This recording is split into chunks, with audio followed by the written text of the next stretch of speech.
That's all, folks. You requested it, so we rewound.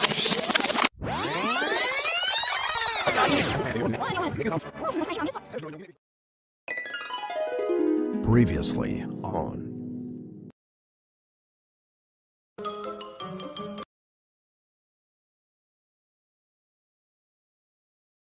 Ladies and gentlemen, boys, girls, children of all ages, tonight.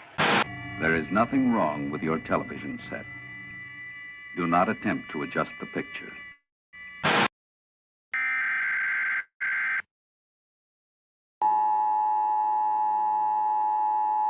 This is not a test. You ever dance with the devil in the pale moonlight? Give me back my face! Oh, that's nice. Ladies and What's going on, everybody? It's your boy Face, and of course, as always, I'm here with two really good friends of mine, my co-hosts. Let me go ahead and bring them on in.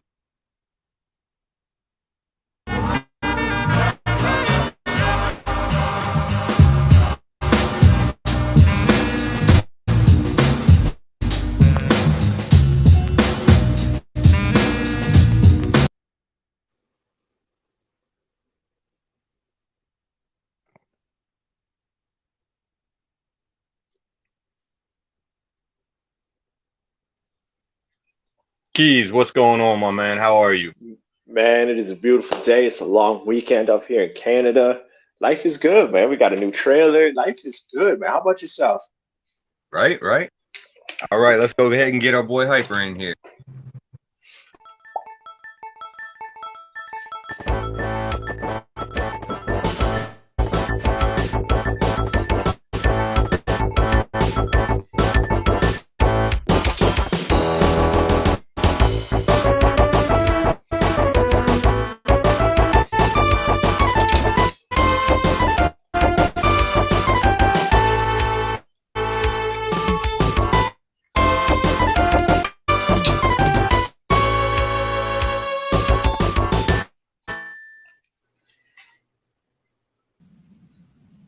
Hyper, how you doing today, bro? Not bad, Face, not bad. Long time no see. Hey, what's up, Keys? What's happening? I know, right? It's been a minute.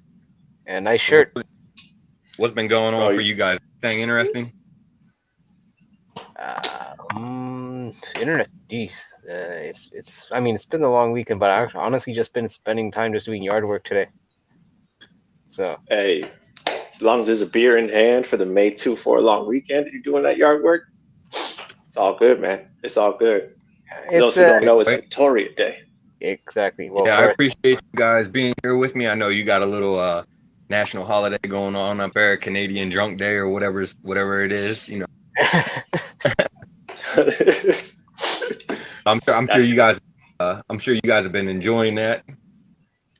Yo. Hey, listen, I'll take any day off I can get at this point. That's true. Right? Yeah, can't blame you, bro. Can't blame you. You know what? Let me take a second.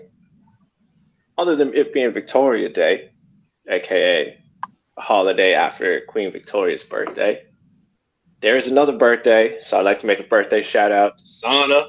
It's her birthday today. That's true. Queen, the Dutch Queen herself. Friend of the channel. So happy birthday. Happy birthday. Family. Yeah, for sure. Happy birthday. Not friend. Family. Yeah. From the Netherlands. So, you know, we've had it's actually been a pretty slow week for comics news. I mean, there hasn't been a whole lot that's been, you know, real big to talk about up until, you know, today, obviously. So we'll get into that little bit in a few minutes. But you know, let's go ahead and start the show up by getting the sadness out of the way and making a mention of two passings this week. I know it's tough, you know, to talk about people that we've lost, but it is happening, and it's nice I think to mention them and you know, acknowledge what they've done for the industry and everything. So this week we lost David A. Kraft. You know, he worked on Savage She-Hulk. He worked on the Defenders. You know, I mean, and it's, I actually didn't find out what age he was. The article that I was reading didn't include it, so I'm not sure, exactly how old he was, but Mm. you Wait, know, and how old? Okay, I was gonna ask how old he was, but yeah. yeah, I didn't actually catch the age in the article. I'm not sure why they didn't have it, but whatever. What can you do? And the other one, that we lost this week was Kentaro Miura. He was actually the creator of the Berserk anime. A lot of people really love, Mm. Berserk and everything. And he was actually pretty young. He was only 54, so you know that's Damn. pretty young. Yeah. Yeah, that's pretty young age to lose someone. So that's I mean, I'm not a really a big manga follower, but I have heard people that are in that genre. They have, said highly good things about Berserker. Not the Keanu Reeves Berserker. I'm talking about the manga Berserker. right. Yes, Berserk. Yeah, no, for sure, I got you. Yeah, I mean, like I watch a lot of different animes and everything like that, but I don't really buy the mangas or the books or whatever. But I can't yeah, read it. It's backwards. I can't read it. I have a hard enough time right. reading something It that messes me is up the trying right to do way. it. Keys Yeah. keeps getting spoiled because he keeps reading from front to back. Yo, right? Exactly. Keys thinks that But every manga sounds like it's like a time travel thing. It's like, oh, so we're starting from the end and we're working our way to the beginning. Bro, it rattles right. me every time. I have like Naruto books, and I haven't finished them. And I feel bad. Sure, for sure. So we got the sadness out of the way. I mean that it's always tough, losing people like you said. Mm. But Respect. now we're just gonna move into something. This is, oh, I'm not really even sure how I feel about this. It was announced this week that The Rock is gonna be voicing Crypto in the League of the Super Pets animated series. That his production company is also going to be a part of. So $7 I mean, entertainment. yeah, I mean it's cool and all, but like I don't know that I really care that much who's doing the voices on an animated series. Like it just feels like straight like a cash grab type of move. You know what I mean? Because I mean, is this a theatrical thing or is it just going to be like for like HBO Max or one of those streaming no, services? yeah, I believe it's just an animated series. I'm not sure what it's Oh, it's it's a probably going series. to be on Sorry. HBO Max. I thought it was an animated movie. My bad.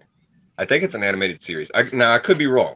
I could Okay. be wrong. But yeah, I mean, it's one of those things, like it just feels like yeah, it's just it's obviously that they want to bring, that fan base to Mhm. it, and that's why we would use The Rock because like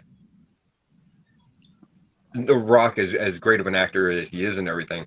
As far as voice actor, we don't really know where he stands on that yet. I'm sure he'll do just fine at it, or, whatever. But voice actors, Moana. they've never historically been like a huge draw to a series. I mean, yeah, and it sucks because there's some great ones out there. I mean, Mark Hamill's done amazing stuff as a voice actor. Same Yeah. with Conroy. I mean, Mhm. Yeah. two legends in the game. So Troy Baker, also fire. yeah, another one. Nolan, just Nolan North, fire. Exactly.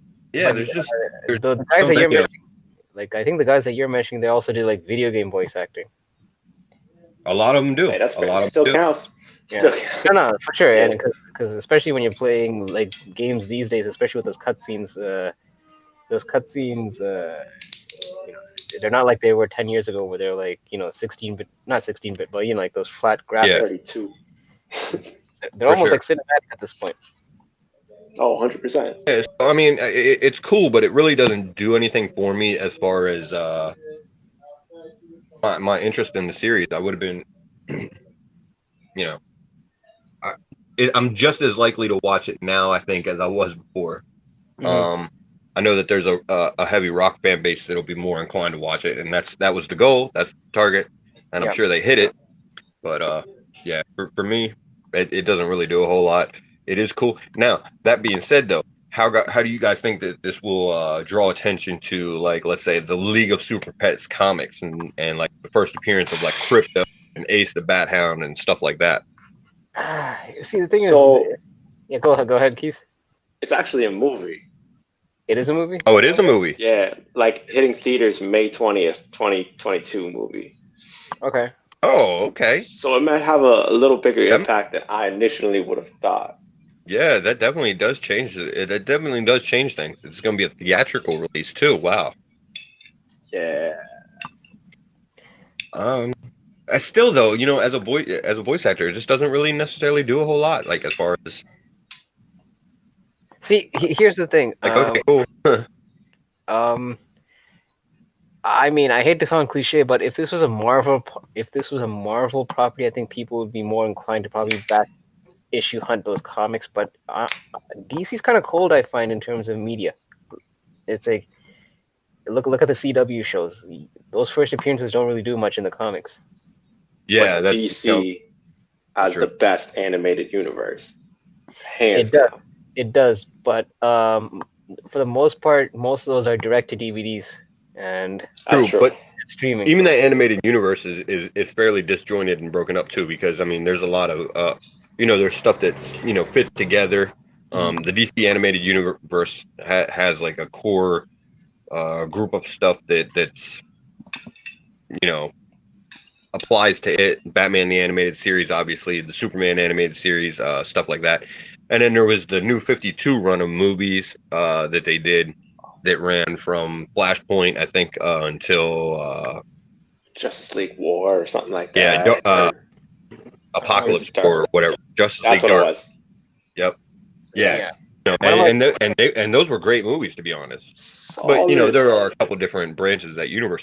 But I'm glad you brought that up, because that actually segues into our next topic.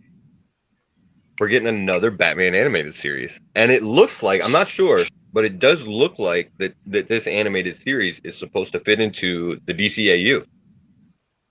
So I'm not sure if it's if it's going to. I don't know if that's been announced yet or not, but the art style kind of looks like it has some similarities there. So Well, I heard that Bruce Timm is involved, so he was part of the original. He was part of the original Batman animated series, so that right. already got me a bit excited for the news.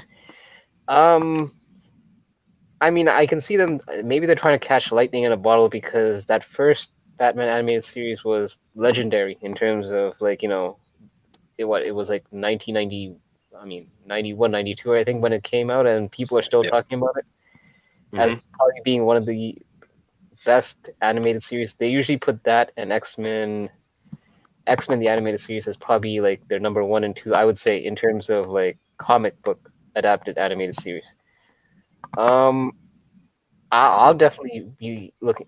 See, my only thing is, I saw a bit of the pictures of what Batman looks like right now. I'm not a fan of the longer ear Batman. I don't know if you noticed. Yeah, I did notice the longer ears on him.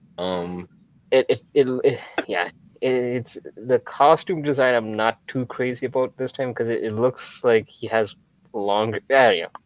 But again, if the content is good, then maybe I can overlook that. Right. Keys, what do you think? Are you gonna give it a watch? Of course, I have to, man. I have to. I mean, like Hyper said, man, oh god, that was legendary. That put For sure. Batman in the hearts of so many people. And so this is 100% part of the DC AU? We're not sure, but Bruce Timm is attached to it. So, and the art style does look like it's similar. So there's good reason to think that it may be a part of it. Oh yeah, no, I'm definitely watching, 100%. Yeah, I mean, they have a great track record. Gotta do it. Yeah, for sure. I mean, even the Justice League that came out a bit. I'm not a big Justice League fan, but I enjoyed that animated series as well. Yeah. But that Yeah, tied in Static. It tied in Batman Beyond. It Mm-hmm. tied in so many other properties, man. And that Right. last movie, Apocalypse War, ended off on the perfect refresh point. So if they have anything to do with each other, that would be really cool. Yeah. So now let me ask you another question, because obviously we're a comic book show here. So do you think this does anything for the comics? There's several runs of Batman the Animated Series comics that have a strong fan base, and some of those back issues are actually really pricey. Now, granted, a lot of them center around Harley Quinn and her early appearances, but you know, I don't know, because I mean we recently just had a 6-issue Batman animated series that came out. I think the only issue that popped up was issue number 2, because there was a first appearance of Deathstroke's protege, Sonny. yeah, Sonny. Yeah, Yeah. but other than that, I don't really hear much people talking about that run that much. I mean, all I heard was like, it's a good read. It's just a bit of a nostalgic trip, but I'm not sure, because yeah, like you said, Face, that first run, obviously issue 12 was the big one, Harley Quinn's appearance. But even there's some issues in between. Like there's like that one shot with Mr. Freeze. I think it was Batman and Robin. Mr. Freeze one. Like there's a few issues that did garner some secondary heat. This one, I mean, I'm not sure, and I know they're releasing another one, like another volume. I think FOC, I think, is actually this week, or no. I think the first issue is coming out this week, maybe. Or the yeah. FOC. I'm not sure exactly what it is, but yeah, there is another series that's coming out. Looks like it'll be pretty interesting. Going to introduce the Court of Owls. It looks like into the comic book animated universe, I guess, at least. So I think that's probably the only thing that's worth checking out for this series, because they're introducing characters in the comic property that's never been in the animated series in the comic. So it's like, I think Jason Todd was introduced in the last volume, and he never appeared in the animated series. So that's one interesting thing I find. And I believe these comics are supposed to be in canon with the show, right? as far as I'm aware, yeah, I believe so. So, Keys, what do you think? Are you gonna pick up any of the comics, the back issue or the new stuff? Man, if I can go back issue hunting soon, yeah, I'll probably keep an eye out. I'll keep an eye out for sure, man. Actually, there's a few people at my LCS, and they are huge on those series, and they recommended plenty of times. As Hyper said, they said it was a nostalgic trip. So, Yeah. I mean, yeah, I'll pick them up. If they're there, if they're around. I'm not going out of my way anytime soon to, Right. Yeah, I kind of, I'm pretty much with you guys. I mean, there's some back issues that I chase down. Like I said about early Harley Quinn appearances. Obviously, those are big, because that's where she came from. And like you said, Hyper, you mentioned Mr. Freeze. The animated series completely redefined Mr. Freeze. For the whole, and for Batman in its entirety. I mean, they've adapted that in pretty much every in everything that they've done with him since. It's adapted into comics, in the mainstream DC universe. It's been adapted into all the pretty much most of the Elseworlds universes. I mean, that's been pretty central to Mr. Freeze. So, but Face, correct me if I'm wrong, but didn't that episode, I think it was called Heart of I can't remember the full title, but Heart of Ice or something by Mr. Freeze? Heart of Ice. Heart of Ice. Didn't that win an Emmy Award or something? I believe it did. That two episode arc, I believe that did win the animated series an Emmy Award at the time. Yeah. I think you're right. Or it might have even won several Emmy Awards. I mean, it was an epic, an epic episode.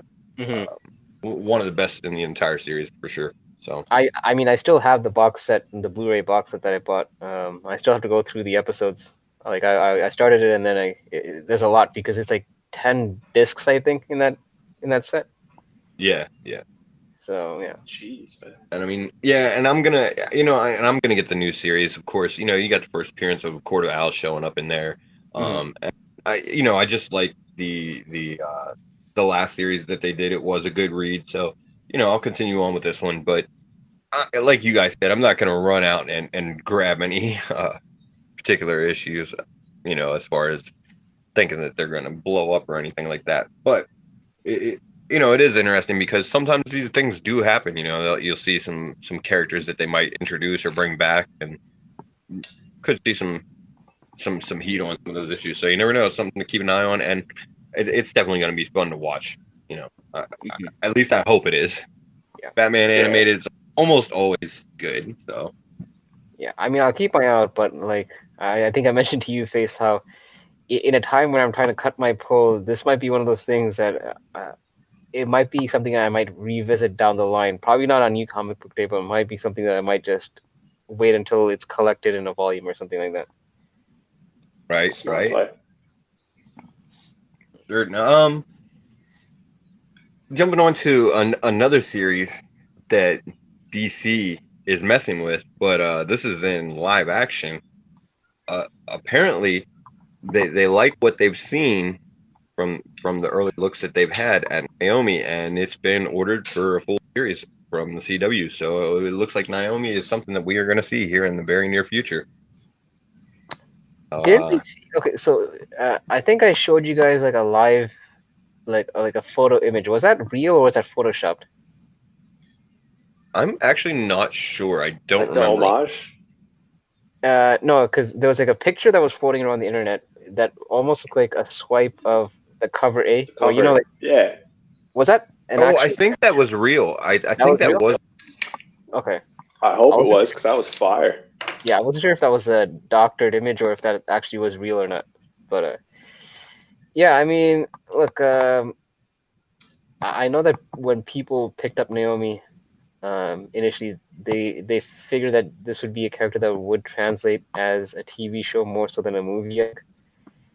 And yeah, I think naturally people would have assumed it's the CW show because it's like a young adult kind of character, and that's kind of usually where CW kind of is a home for. I mean, I don't see Naomi being like something like an HBO Max, Right. but I mean, I'll definitely watch it. But I mean, I don't know. It just feels like CW lately has been, like I told you guys, CW seems like it's been a bit cold in terms of shows that's been on there. I mean, the most notable ones were like Flash and Green Arrow, which were hot at the time, but then you don't really hear about them. It seems like they've kind of overstayed their welcome, I find. Well, Arrow's been off the air for a while now. No, but I'm saying like near the tail end of that series. Yeah, people didn't seem as interested in the later seasons as they were in the early seasons, and the same thing has happened with pretty much. I mean, that's pretty much how it always goes with just about any TV show. No, it's just CW. Yeah, man. I have a 2-season curse. It's only good for one, and then the second season you're like, all right, that's not bad, and by the third season it's trash every time, man. Every time. I'm trying to think if there's any that actually breaks that mold. Naomi's a character I'm not even gonna play. I don't know a damn thing about. There's gonna be some keys that are gonna heat up for a quick flip and simmer down faster than a barbecue in the middle of the winter. You know what I'm saying? Yeah. Well, I don't think you have to worry about trying to find many keys to hunt down for, because honestly, she only has that one volume that's 6 issues, and then she made appearances in like. Well, I imagine she's gonna have some supporting cast and some villains that are gonna. That's true. So it's gonna be interesting to see who they're gonna use and how they're going to do the series, having very little to go off of as far as what she's done in the comics. Might be a lot of original stuff, so yeah, which will then be adapted to comics. Yeah, so it's gonna be interesting. I'll check it out. you know, is it worth picking up Naomi #1? You know, her first appearance, or where the hell was her first appearance? Was it Naomi #1? I think it Yeah, was, right? it was her. Yeah, Her it wasn't self one of those ones that came in Yeah. some weird one shot. Okay. Um, yeah, I mean, that would be the only issue that I would even think of, like, really taking a look at, and that's already spiked because of the announcements. So, I mean, obviously, it's probably not the best time. And I think this is the quickest turnaround for a character that went from creation in comics to having her own show. Because I think the 2 years. 2 years, right? Yeah, because I think it Two came out in years. 2019. Yeah, Yeah. because the old argument was that, especially Marvel and DC, they have so much backlog of different characters that they can pull from. They're not going to have time for these new characters. But then look at what's happening right now. Yeah, And that is interesting. I mean, so it is.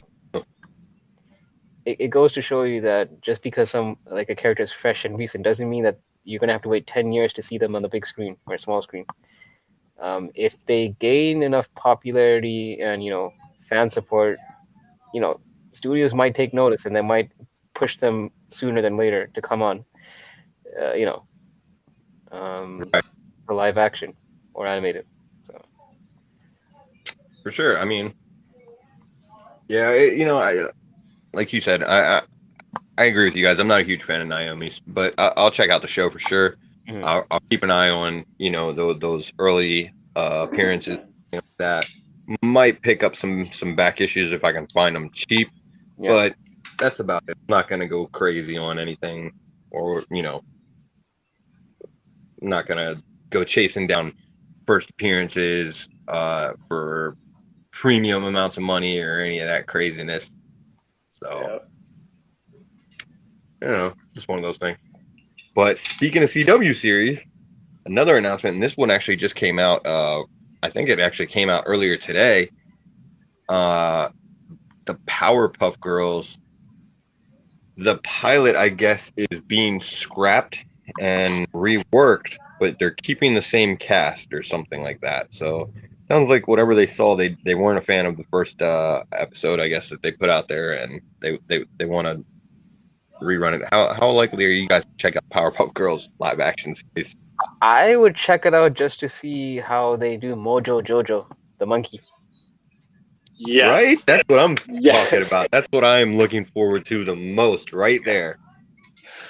I mean, like, I love Chloe Bennett. She's, she was great in Agents of S.H.I.E.L.D. and everything like that. But Mojo Jojo is where it's at for me on that. And other than that, I couldn't give a shit.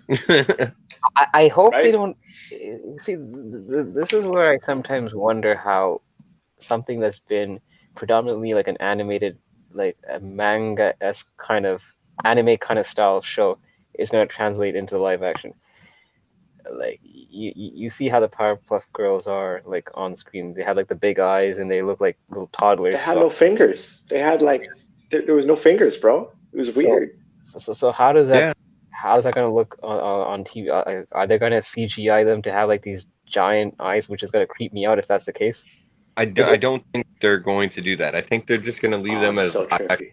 and run it like that.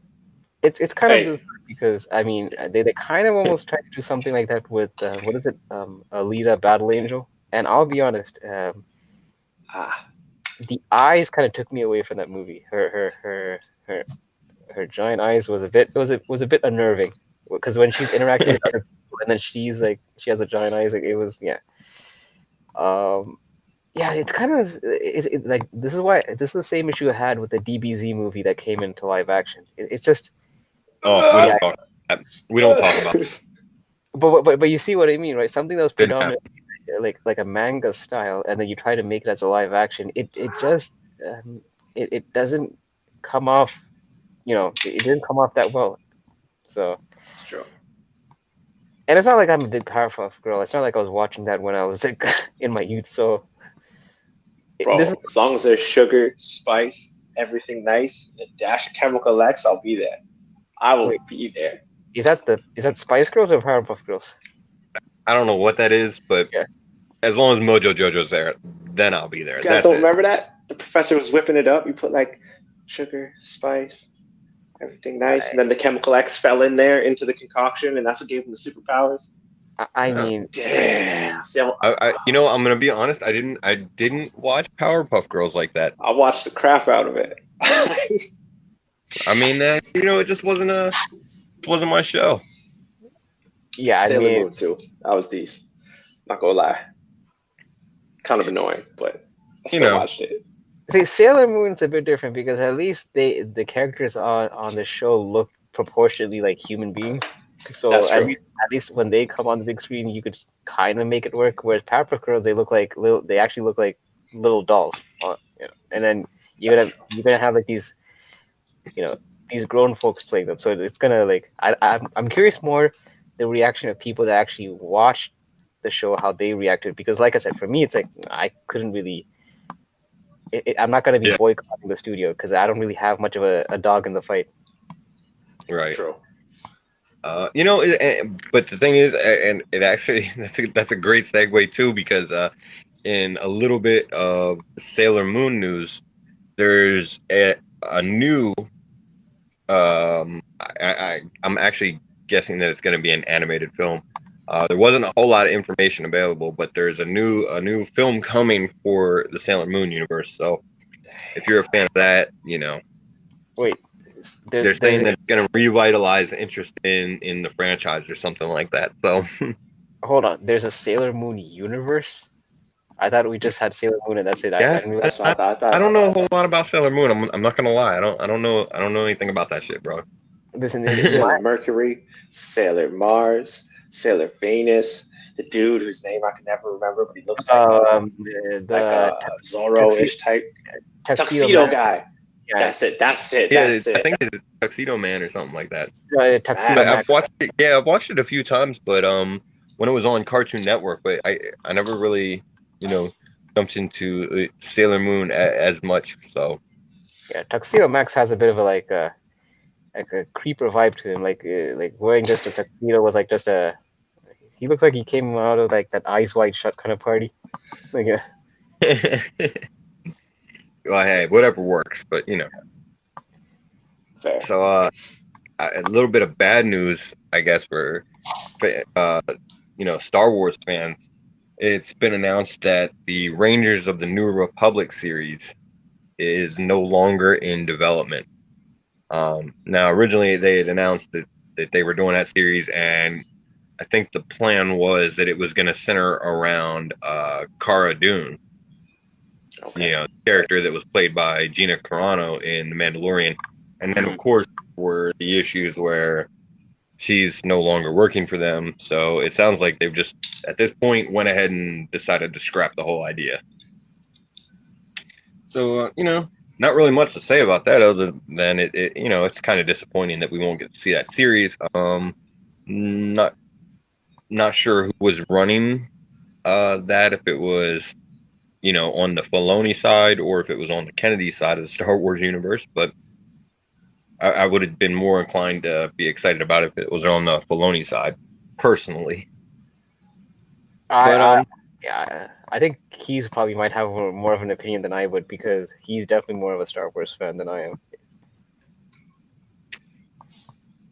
It's disheartening, man. I don't know, man. It seems like there's a lot going on over there in the Star Wars universe. Behind the scenes. Yeah. It looks but like there's so many other projects that, like, I don't mean to, but I got a lot more to look forward to. Yes, we suffered a loss, but in the grand scheme of things, it's plentiful. Exactly. I gotta agree. So, yeah, I mean, again, there's not a whole lot we can talk about there because we don't really know what they were doing with it or anything. It was just announced that they canceled it. Right. But, so we got some movie news a little bit. I know that this is already, we talked about this, me and Hyper, the other night on Newbie's channel a little bit, but we're gonna go ahead and mention it again. Henry Cavill is, I guess, gonna be taking up the role of Highlander. Yeah. Wait, like Highlander? Yeah. Bro, there can be only one. There's only one. This guy.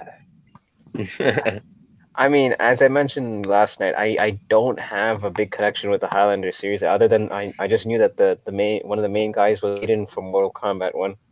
Um, that's Oh pretty much yeah, shit. yeah, Christopher Lambert. That's pretty Yeah. much the thing. I mean, look, Henry Cavill's been in a few properties that that I was into. Like he's been on obviously Superman and then Witcher, which I played the hell out of. And now I guess, like I said, Highlander is not so much my thing, but it was a product of the '90s, which is kind of like my jam. So I'll check it out if anything. But I'm not gonna like put a pitchfork or something if it doesn't go to the source material because like I said, I don't really have much of a connection to the earlier franchise. I'm just more Yeah, I curious mean, about Cavill yeah, doing the I agree. It's cool news. Or whatever. It doesn't do a whole lot, I think, as far as the comics world. I don't think that there's a big presence of Highlander in the comics. I know there's some issues, but I don't think there's going to be a whole lot of people out there running to chase him down because it's not really that type of franchise. yeah. That being said, I of course will want to see this movie or whatever, but I'll pretty much know for me, I think how successful it is within the first couple minutes. Because if I'm sitting there and they change up the fucking theme song, I'm done with it. Well, I'm pretty sure they might do something like with Mortal Kombat, where they might just do like a remix, or they might do like an homage to the old team, but they're not going to do this. I don't think they're going to do a straight, faithful adaptation of the original theme. No, they need Even to like keep Queen killing Creed. it theme song. Yes. Yeah. I was gonna If even they say don't, like done. I That's a agree. wrap. I will walk I straight agree. out of the theater. I'm sure they'll jazz it up a bit, Mhm. like a little bit. I mean, they can, they can jazz, Update it. whatever a little bit. I guess whatever. That's cool, but keep the theme song. Other than that, Yeah. I don't give a shit. I'll watch it. I'm not so stuck on a Highlander that I'm gonna worry about them changing the lore or anything like that. So hopefully, it's just gonna be a cool movie, and there we go. Well, it's funny Hey, because you mentioned new theme music. audience. I know people are crapping on the Michael Bay TMNT movies. I thought they were look. I'm kind of itching for anything TMNT, so I basically will take what I can get. I Yeah. will. I would agree. They were tolerable. They weren't the greatest in the world, but they were watchable for me. Yeah, I So mean, I'll always have a soft spot for the Jim Henson puppeteering TMNT, but I will say yeah, that the second TMNT, my favorite part was actually because this is just circling back about you wanting the Highlander original theme. My favorite part of the second movie was the end credit when they actually did a throwback remix to the original TMNT song, and they even did a little homage to the Vanilla Ice Go Ninja rap. right. Yeah. Ninja rap. So I could see, yeah. I think it's always nice when they pay respect to the original source material. For sure. For sure. Dude, that actually I feel if you were to like I'm not a big Ice fan, but in terms of name me top Ice hits, I could the only ones I can really think of is Ice Ice Baby and then the Go Ninja rap. Right. Actually, though, yeah. Yeah. That's all I got. So, Yeah. That's yeah. all I got. Whatever. I mean, I guess he was a two-hit wonder. Want to call it? Yeah. I mean, he was on some other reality shows. I think he was like on you like those shows where it's like celebrities, like those real life celebrities. One of those shows, like where after Yeah. celebrities have Yeah. like I thought he was like renovating houses or some shit. oh yeah. Because apparently I- he got into flipping houses later on. You're right. Yeah. Like what? Like what? Makes. All Hey, right. man. Ah. So let's dive into a little bit of the bigger news that we got going on this week. First part, let's talk about there's been some rumblings, some movement. It looks like we're gonna get a supernatural team up movie over at Marvel. It's looking very much like we're gonna get possibly the Midnight Suns. God bless. Nice. I already have my copy, so Yeah, you So already like got your copy? like Ghost Rider 28. and 31. Yeah. 31 is considered their full appearance. So, Well, that answers the question about whether the comics are worth chasing down. Yes. personally, Yes. here's my opinion on that.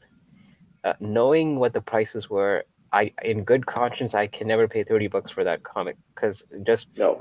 just for the fact, just for the fact that for the longest time I've seen these, in back issue bins, dollar bins. Like just 2 weeks ago, I found one at my LCS for like $2 on a 50-cent bin. I mean 50% off bin. Sorry, in the in the poly bag. So I'm sure now that news is getting a bit more mainstream, I'm sure that those bins are gonna get, picked, picked apart. Rated. And, exactly. So, but I'm pretty sure you can still find them here and there. When like give it some time when this news kind of goes away for a bit. Yep. So Yeah, I think there's still some time to get some action on some of the Midnight Sun stuff.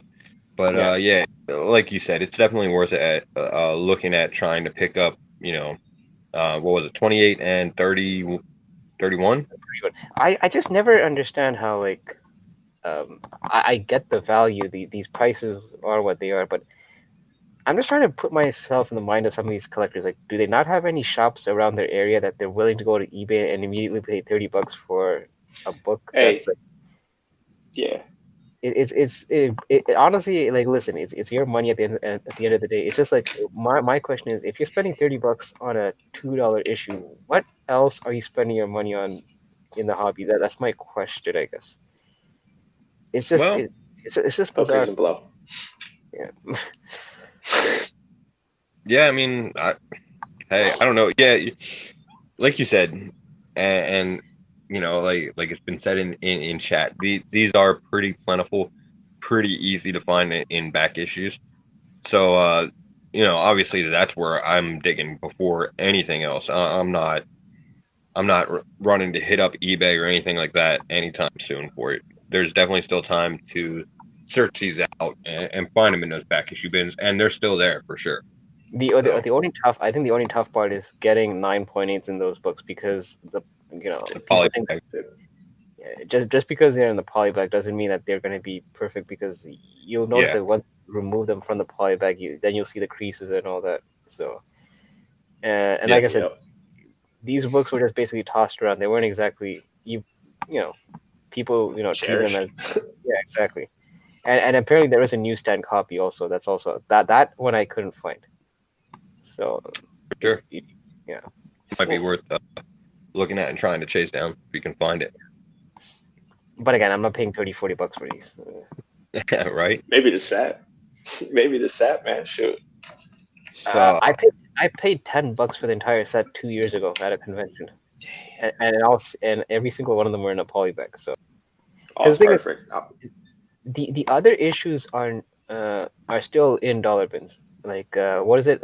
Actually, no. Morbius one had a bit of an uptick because they consider that his first solo series.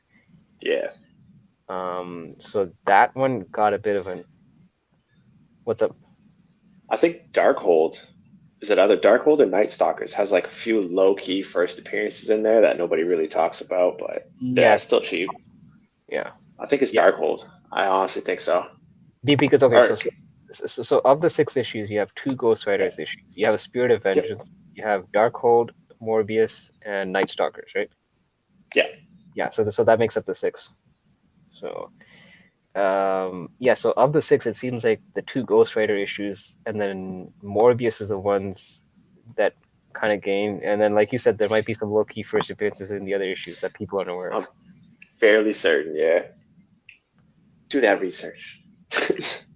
And yeah, if you guys don't know, if you need any pressing issues, like I mentioned, if you're trying to hit those 9.8s, hit up Bleecker Street Comics. There you go. That's why we put it Look up at that plug. Look at that plug. Thank you guys, teamwork. For sure. And I'm not sure, how that works for viewers that are watching. I believe Bleecker Street is Canadian, so yes, just keep that in mind. Who knows? You'll have to get with him and work all that out. But Mhm. The big news, and obviously this was the one that dropped today. Yeah, and we had you guys just checking it out before the show. Make sure you watched it. The Eternals trailer. We got the Eternals trailer today.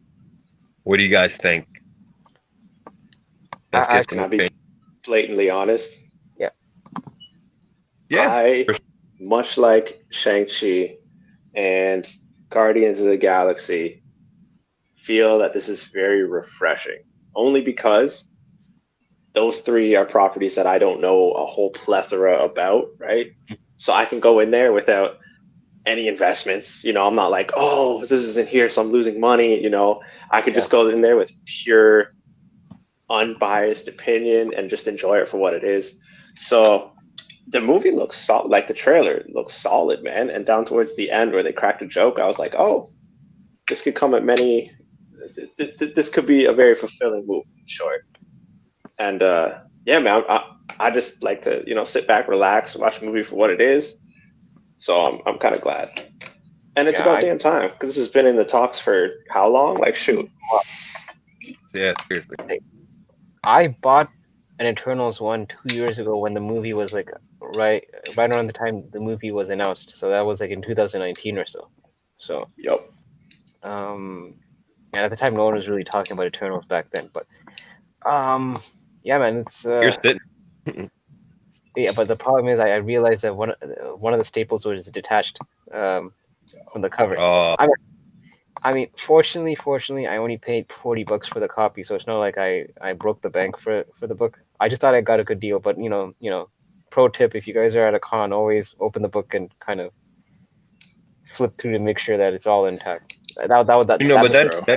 that is something that I'm not sure how that works, but that might be something that can be fixed without getting hit with that resto label. So no. Like, see, the thing is, I don't think I'll be hit with the resto label.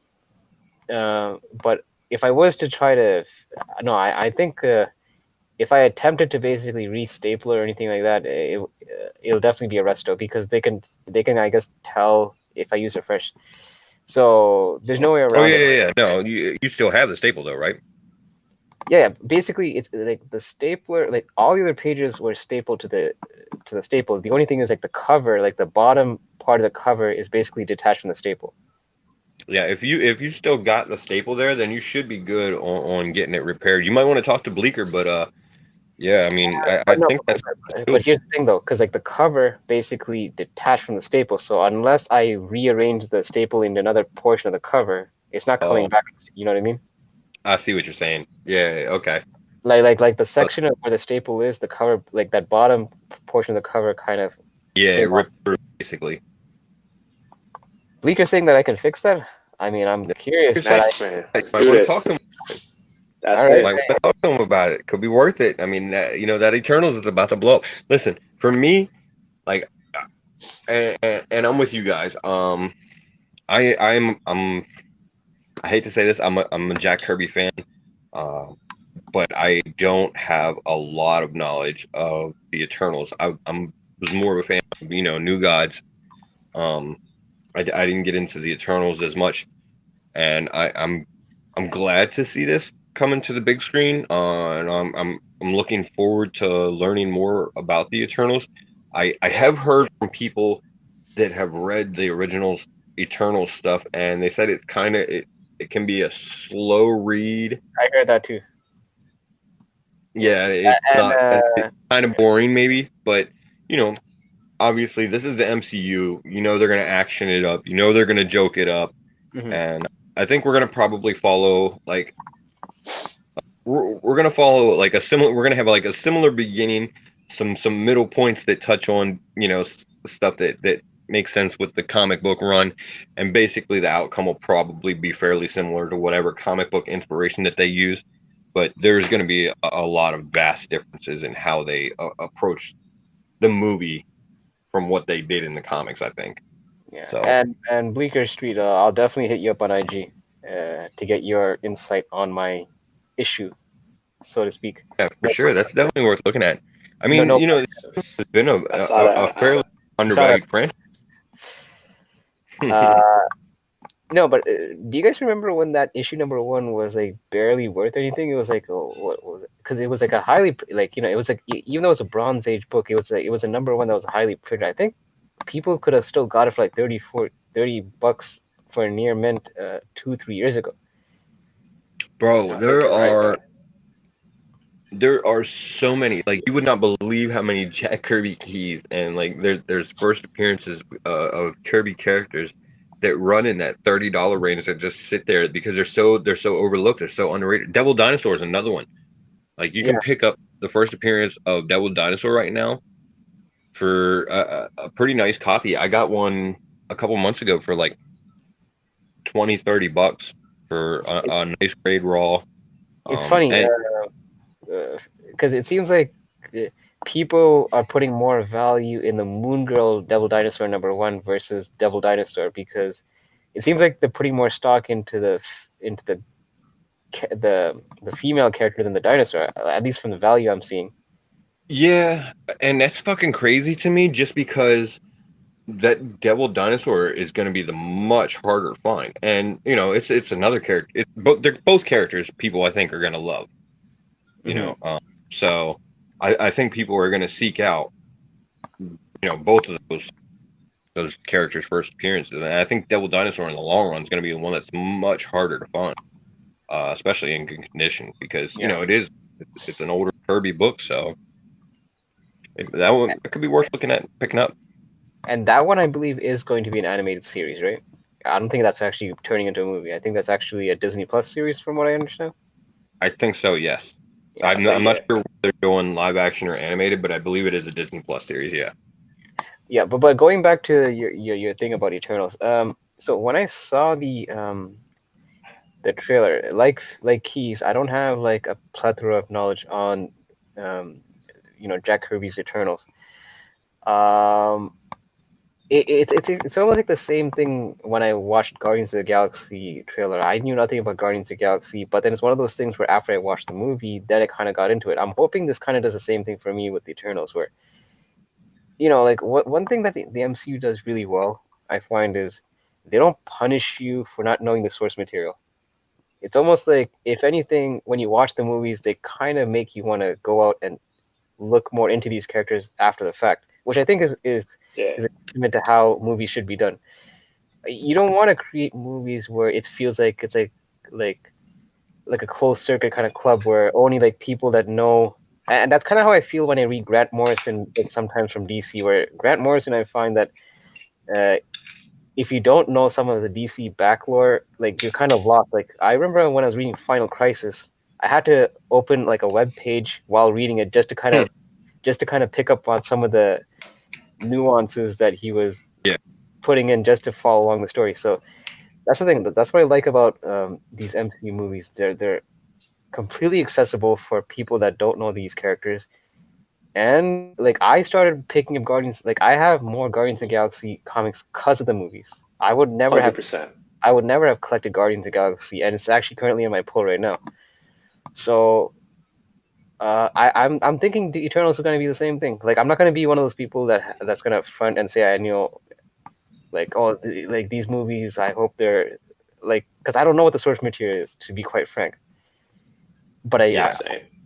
but my curiosity is where they factored in, especially during these time pieces, like in Avengers Endgame and all that. Like I'm sure they'll kind of tie into how where they were during those periods.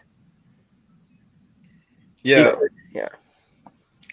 Yeah. I think it is kind of nice to go into an MCU movie without a whole lot of knowledge or expectations. I honestly don't get that too often because usually Right. uh, there's a lot of news that comes out, so you go into it hearing different things, different rumors, different castings, so you have expectations when you see these movies, and generally Marvel's lived up to them for the most part. Um, but yeah, going into it kind of blank slate is nice for once, you Oh, Uh, know.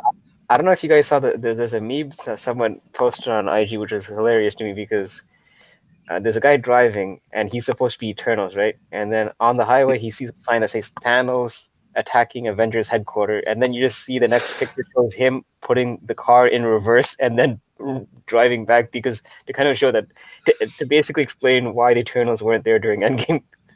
Right. Kind of like the Captain Marvel treatment. Where were you the whole time? You know. That was actually going to be my exactly. So it's like I know like Marvel always wants to treat like there's a bigger universe out there aside from what we're watching on the big screen. Yeah. So that's why I'm just curious their explanation as to what they were doing all this time, because apparently these people are like celestial beings, right? They're not just like local, they're pretty much, I think they have bigger Celestials eyes. created them, no? Yeah. Okay, yeah. So exactly. Something like that. So see, there you go. My lack of knowledge. So, okay. I one of the things that I did notice in or I guess it's actually a lack of notice about the trailer for Eternals though, and you guys can correct me if I'm wrong. When I was watching it, I didn't see Black Knight at all. Neither did I. No, I saw Rob Stark, but I didn't see Kit Harington. Yeah, I didn't see Jon Snow anywhere in there, in costume or not. So that's interesting. They're definitely keeping that under wraps. So Avengers 48, Avengers, I guess 47 for first appearance of Dane Whitman. That's kind of next best, I guess. I don't know. Considering this is technically the first full trailer, because we had a bit of a teaser near that Marvel Spotlight trailer that they did. I'm sure that we'll probably get more stuff down the line in terms of reveals, whether it be costume. Miguel's saying that he was actually there, but not in costume. Okay, I might have to rewatch the trailer then. Yeah, I might have to check that out and see him again. Not seeing him in costume though. That's definitely kind of telling. They're saving that obviously. So here's my thing though. It was kind of interesting. You mentioned the little the joke that they threw in there in the trailer towards the end where I think it's one of the kids asked him. I forget. Is he playing Icarus? I think he's playing Icarus. I want to say it's Icarus. Say about who's going to lead the Avengers now. Yeah. And if Icarus says, "Well, I could lead the Avengers," I think that's kind of very telling. That they throw that in there like that, and at the same time that they haven't shown Black Knight. Like there's a lot leading in there. It looks like they're pushing for possibly that. Maybe that they going that way as having Kit Harington being one of the centerpieces of the franchise. So I'd be smart play. Yeah, I mean, and it seems like people are of that belief because you see that his Avengers 48 really shot up in value. So it seems like a lot of people are having faith that Kit Harington would have a bigger future than, because I think there's already been a bit of a news about how many projects he's already tied into, right? Aside from this movie, I think he already has. Yeah, so I think he's on for several. Yeah, so I think because of that, I think people have already speculated that he's going to have a much bigger role in the MCU just because of his commitment already to the franchises. And look, I'm good with it because I enjoyed his character as Jon Snow in Game of Thrones. I think,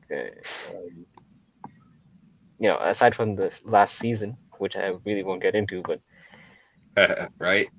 Yeah, I'd be happy with him being like a front runner of any character in the MCU. Yeah, I could dig it. I mean, I don't have a problem with it.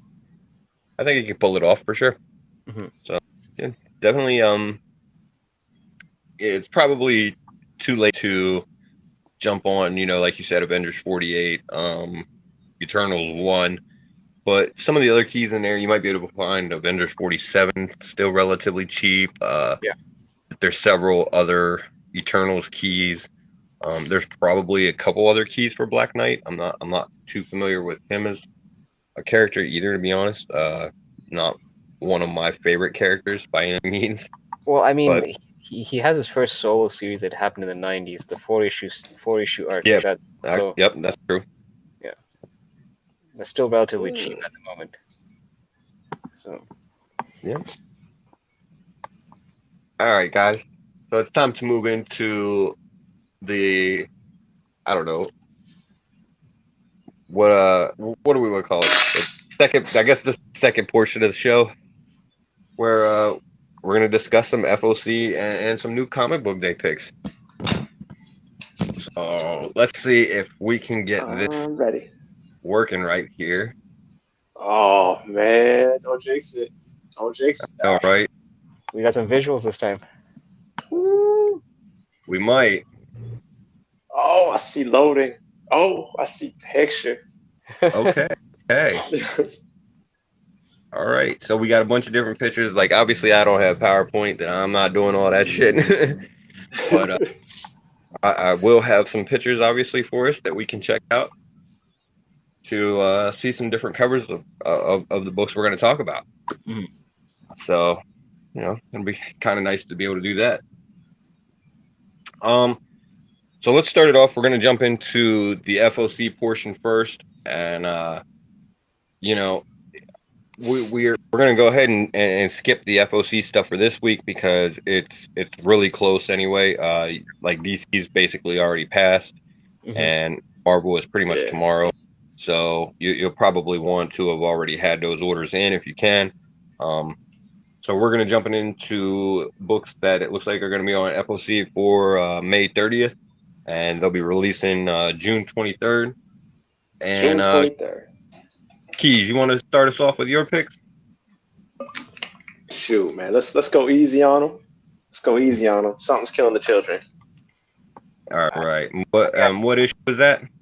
I forget. That issue, guys. 16?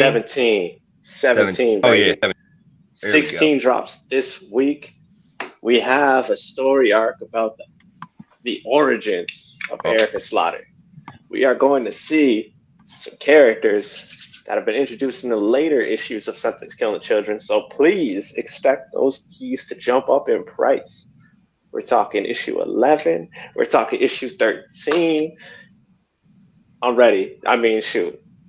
The story's been amazing thus far, and I really want to see the origins. So, spoilers, the dude to the left already dies in the story. So it'd be kind of cool to see how much of a dick he was as a child because he grew up to be an asshole. So I kind of want to. I can't wait. I can't wait for this story arc. Oh, this is the dude. Okay, it's the same dude that Aaron. went to go track her down in the earlier issues, right? Yeah. Okay. Aaron or whatever his name I is. can recognize him in that picture. Okay, yeah. I'm fairly certain it is, at least. Okay. And Keys, there we go. I believe that's the A cover, or at least the filler image that they are giving us for the A cover right now. It doesn't look like it's any trade there, so probably a filler.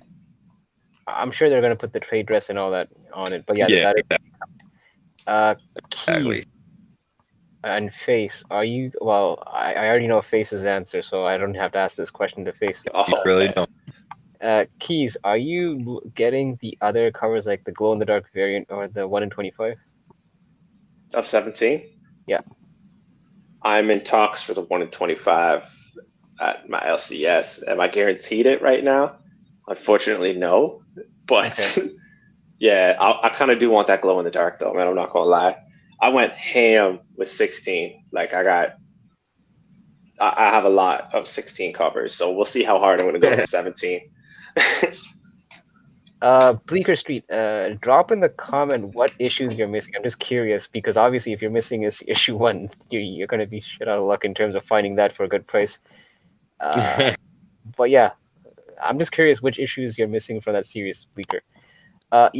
Keys, I think unless my shop drops the ball in terms of ordering them, I'll probably have to remind them again this week just to make sure. I believe I'm in line to get the 1 in 25. Bless your soul. I'm curious how they're gonna make the glow in the dark because I saw the image, but I don't know what portion is gonna be glow in the dark. Yeah. True, right? Right? It's like her, and then you see like the shadow, and she's holding the doll. So I don't know what portion of that is going to be glow in the dark. So Probably the doll. and And I'm pretty sure that this one has made all three of our lists for FOC pickups this week. So, you yeah, know, Oh yeah. If this isn't on the list, I don't know what the hell y'all doing. No, yeah. I mean, sorry for sure. at this point, if you're a comics fan and you're watching, so much so that you're watching YouTube videos, you probably know that something is killing the children is a fairly solid pickup point. So, yeah. I mean, obviously, look, as I alluded to, if you missed the earlier issues, like especially like the first 5 issues, I mean, here's the thing. It's not to say that those prices don't have room to grow, because I think they still do have room to grow. But I think you're not going to be able to find these for a very like cheap price at this point. You're more or Well, less going to have to settle for either buying it in trade or maybe finding something like in a bundle where you might be able to find them at a cheaper price. But yeah, finding them even like the new comic book day, not sorry, the local comic shop day, the full variant of #1 is already like a $30-40 book. Right? That's insane. Yeah. yeah. So, So you know what's crazy? well, I was going to say, here's the other thing about something that's killing the children, because you just mentioned about the trade and everything like that. The trade paperbacks actually Yo, tend to incur some of the same valuation that the regular floppies do. You can't find the first floppy. printing trade paperbacks for 3 digits. Like, good luck. And I mean, Right? so right now, if you want the early issues of Something is Killing the Children, like 1 through 15, your best bet right now is probably the hardcover that is on pre-order. There's a multitude of different sites that you can check out. They're selling the hardcover. There's deluxe slipcase edition, I believe. That's around, I think it's like a $10 upcharge or whatever. That Okay. one's limited. You won't be able to find that again after the first print. So, it might be worth it to pick that up if you're interested in a flip, because, the trades are obviously Bless you. incurring trades of values. You can probably expect the same thing out of the early hardcovers. And there's going to be 4 exclusives on those too. So, I'm not going down the trade rabbit hole. I'm already putting funds into floppies. I don't need to start diving into variants of trades paperbacks. I just feel like that's like if I go down that route, I might never come out. So yeah, it's a tough one, bro. I'm already going down it myself, and yeah, it's For those who don't know, Face is actually sitting on about 3 long boxes of purely Something is Killing the Children as his computer chair, recording this right now. that's an expensive chair then. Yeah, right? I That would is. not. Yeah, I would not be sitting on that chair for sure. And Bleecker Street, if you're missing 2 and 6, I don't think you should. I mean, obviously they're not going to be cover price, but they're not as expensive as issue 1 and especially issue 5. I think 2 and 6 you could still. Don't quote me on this, but I think at least They're issue. expensive as hell. No, but they're expensive, but they're not as expensive as compared to 1, 5, and I think it was like 4. Issue Nah, 6, four is not that expensive. 4 is like $70. yeah, I think issue 6 is probably like a $50 or $60 book at this point. I think, right? Yeah. So. Yeah. I'm gonna be Um, honest. I have no idea. I haven't looked for the back issues in a while. I stopped looking at them. I The mean, prices are insane. I'm surprised, Face, because if I was sitting on that many copies of something, I'd be looking at those every day just to make just to make my morning feel right. I mean, Bro, right? I would probably be more tempted to sell them if I were looking at it. So yeah, It's no, funny. I'm good. I only like I only have just my regular run, and even I'm sometimes wondering if I should just sell that just to fund one of my grills. Just because it's almost like these prices are getting so stupidly high that it's almost like, should I keep them? $200 for the entire set. How much? Like, yeah, it's crazy because, well, and see, because we've got like my collection and her collection, so there's definitely a opportunity there to potentially offload a few of those and make some money, but Listen, if I don't want to. if Bleecker literally paid 200 for the entire set, like fairly, I don't know how recent this purchase was, but That was 200, a fucking deal. yeah, that's I'm mad because he's in my area.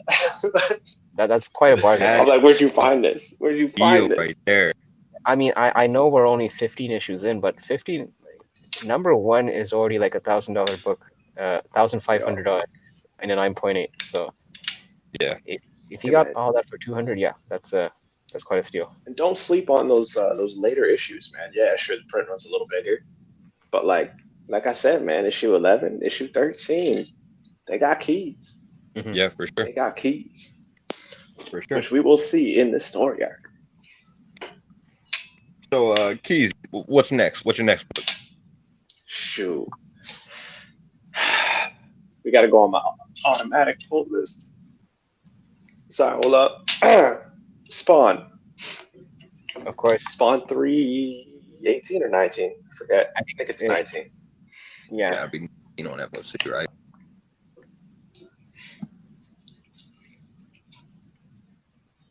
Oh, I see. Hold on. No pressure. All the I know. pressure. It's just not. It doesn't flip through Way the. fast. Is that the cover where it looks like it's like an anamorphy kind of character, or like the character is? You put some respect on his name. That's the one. That's Violator. Okay, I didn't really. Oh yeah, that's true. That is a Violator because I saw the thumbnail. That is the Violator. That is the But he Violator. looks buff. And that is a dope cover. Yeah, because normally the Violator I'm used to seeing like a tubby dude, not right. And yeah, that's not the usual depiction of the clown, but whatever. This, I don't know, man. Maybe the cover is trying to foreshadow something here because he's been out of the game for a little bit now, and maybe he's coming back and he's going to be semi-buff. You know what I'm saying? Maybe because we have this story. The reason I'm picking it up is because it actually leads into the Spawn universe book. So this story is going to kick off the Spawn universe, which comes out June 30th. We'll talk about that in a second. So I mean, like, yeah, this is definitely a pull here. I'm not saying it's like an investment book at all, but great jumping in point because we're about to broaden our Spawn universe very shortly. Plus, that's a cover buy right there for me, personally. And that's what I was telling on Newbie Show yesterday. How even like lately, Spawn's the covers alone have been consistently on fire. Yeah. Amazing, bro! It hurts my wallet. It's amazing. And that was my other point. It's like it's not even like a case where cover A wins over cover B and C. Sometimes like the variants are just as good as the regular covers on these series. Right. For sure. Yeah, it's a pickup for me too. I've been on Spawn for a little bit now, and I'm sticking with it. I'm looking forward to seeing where it's going with the Spawn universe stuff, though. 100%, man. You guys both said fucking cover is fire, so gotta grab it for sure. Right. You got any more for us, Keys? Man, I could be here all day. No. I think I had Vinyl 1 on my list, which was an out there book. I believe it's Image Comics. Okay, all right. Okay, what is it? It's Vinyl 1? Vinyl 1.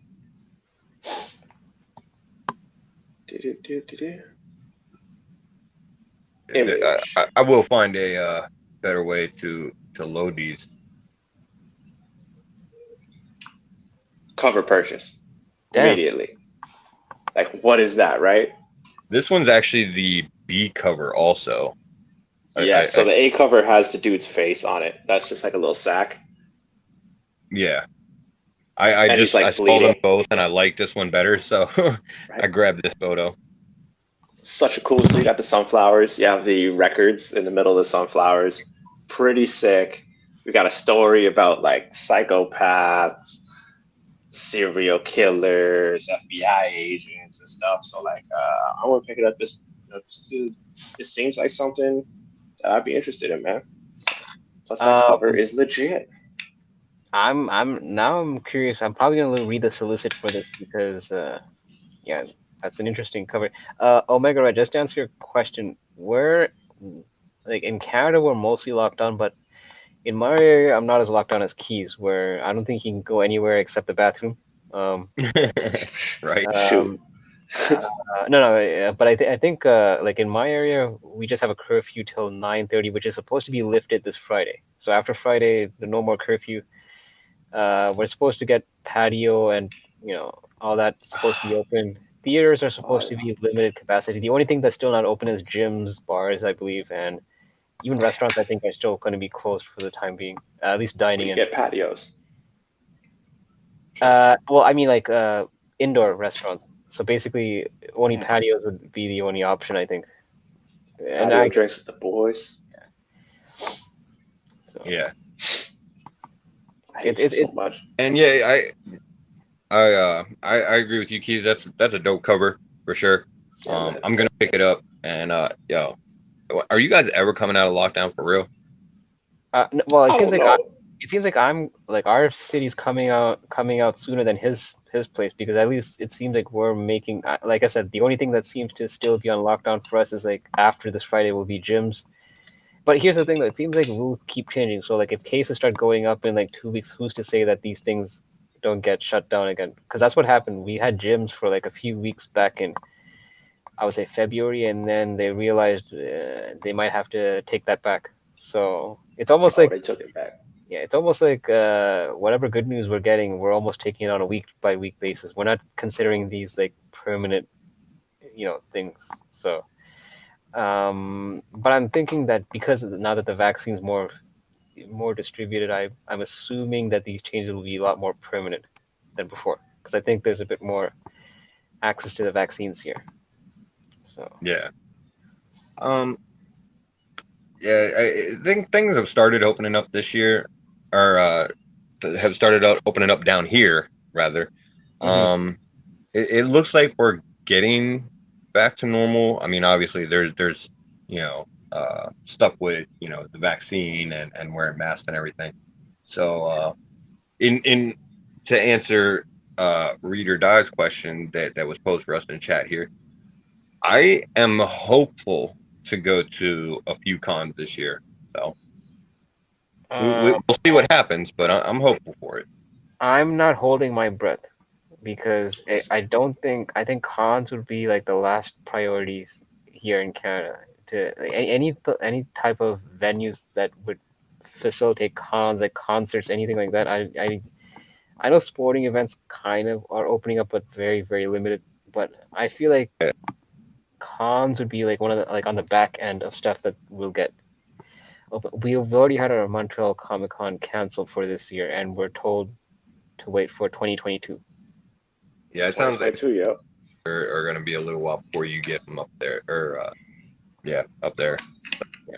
So basically, I'm not planning my summer thinking that I'll be in cons. It's almost like if it happens, it's almost like a bonus. But I don't really, I'm not looking that far ahead.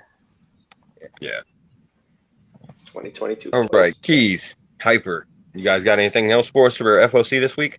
Yeah. Well, actually, wait. Keys. Anything else on your end? Oh, Hyper, that's all. Hey, take it away, baby. Take it away. So not for this, but for next Monday, Stray Dogs number 5. Oh.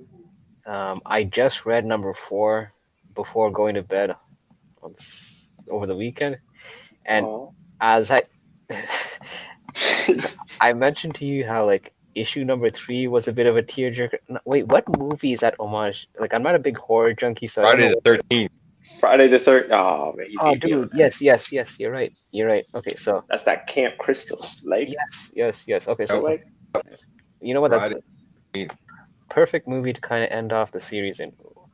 Although I'm hearing there might be a spin-off to this. Anyways, so I told you guys, I think on the last show, that issue number 3 was a bit of a tearjerker. Yeah. Dude, issue number 4, there were some revelations in issue number 4 where I'm like, after I read that, I literally I felt like I need to watch some happy shit before going to bed. Like like yeah, it was it definitely took a different it took a turn in that last issue.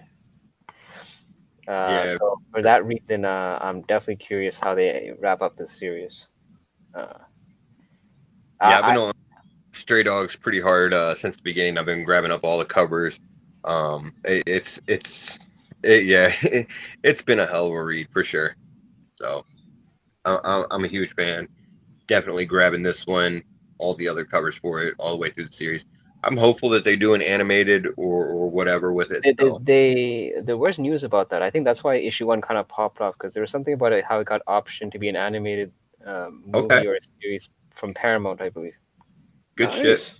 Yeah, There we go. yeah. Yeah, that could be a good And one. and I know that Bleecker said that he thought that he's saying that this literally is the best cover. I will say that of the 5 issues, I like the first issue, the Silence of the Lambs homage. That was my favorite Yeah, that cover. was a good one too. That was a good I one was too. good. Yeah. But yeah, man. Any other ones for us, Hyper? Yeah. So not next Monday, but in 2 Mondays from now, there's Oh, T hold on, there's a hold there's on, a hold on. Slow down. We oh don't want to sorry. jump up that far yet. Finish out this week first, and then we'll move on. Okay, yeah. Well, when you say this week, you mean like next week, right? Because Or whenever we yeah. The Yeah, next week, yeah. right? yeah, my other pick was Something is Killing the Children number 17, but that already overlapped Right. with Obviously, yeah, we got that one.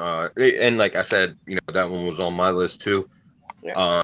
I got a couple other ones that I'm interested in this week, or for that week, rather.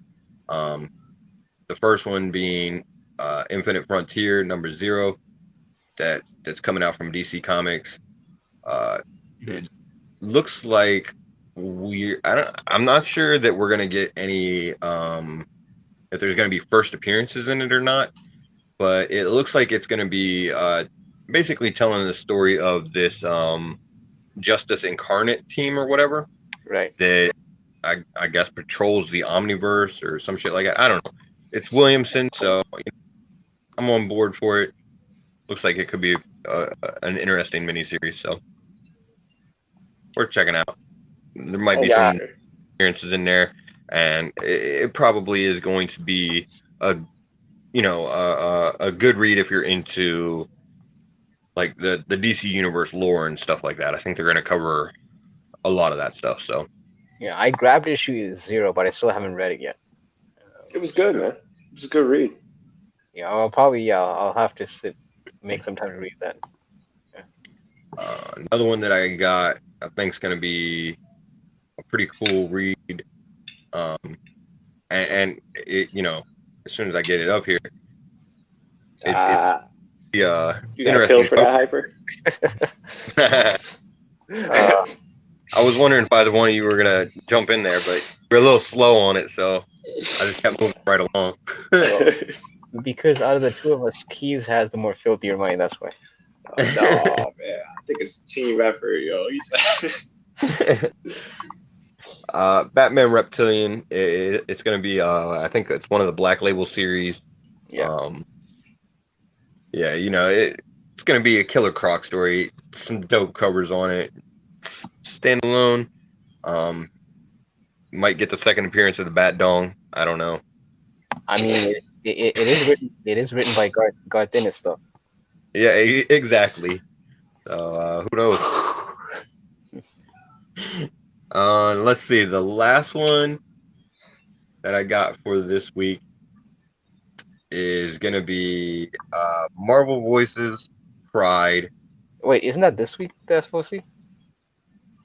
I don't know, man. I don't think it's this week. At least it Oh, looked okay. like order. My bad.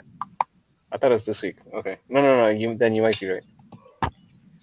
Yeah. Well, Well, what's the release date? What's the release date for that though? Marvel Voices. I thought it was the 23rd. That's what I thought. yeah, it But says the 23rd on League of Comic Geeks. So Okay. that's So then it is next week then. All right. yeah, where is that? And I think the thing with this one is there's going to be a first appearance of another new character in there, named Somnus. not really sure how big that's going to be, but it's a Marvel first appearance, so I'm going to grab a copy. I think that's him there on the cover, flying in the black jacket, whatever. Man, the hell with that. Angela, you see Angela? That's what I'm picking it up for. Yeah, that could also be North Star flying in the jacket. I think he wears that shit now, so I don't know who the fuck it is. Yeah. Who's the character in the background with the rainbow wings? Yeah, that's not her. I don't, or him, rather. But no, but not sure. Maybe Mockingbird. I don't know. I don't know who that is. But yeah, there's a first appearance in it, so I'm gonna pick it up. Oh, cool. All right, moving on. All right, so now we're gonna look at the FOC for the week of the 6th. That'd be June 6th. So you got a little bit more time on these, and obviously they release on June 30th. So Keys, you want to take it away with your first picks? Buddy, yes. Department of Truth. Jazz hands. You see that? You see that reveal? You see that reveal? Only exclusive on this channel. You see that? But no, for real, Department of Truth 10 is definitely on my list. Crazy, crazy story. I'm sure everybody's heard about it by now. Know the existence of the series. Man, I think 9 comes out this week, I want to say. Yes. So we'll see. But issue 8 is the first appearance of a key character, and I would love to see what they're going to do with him. He's on the Department of Truth team, and he seems to be a massive asset. So I hope 9 and 10 carry along his story and kind of flesh him out a little bit. Because if so, 8's a key and a half. So wait, hold up. Keys, is that a store exclusive or is that a regular cover?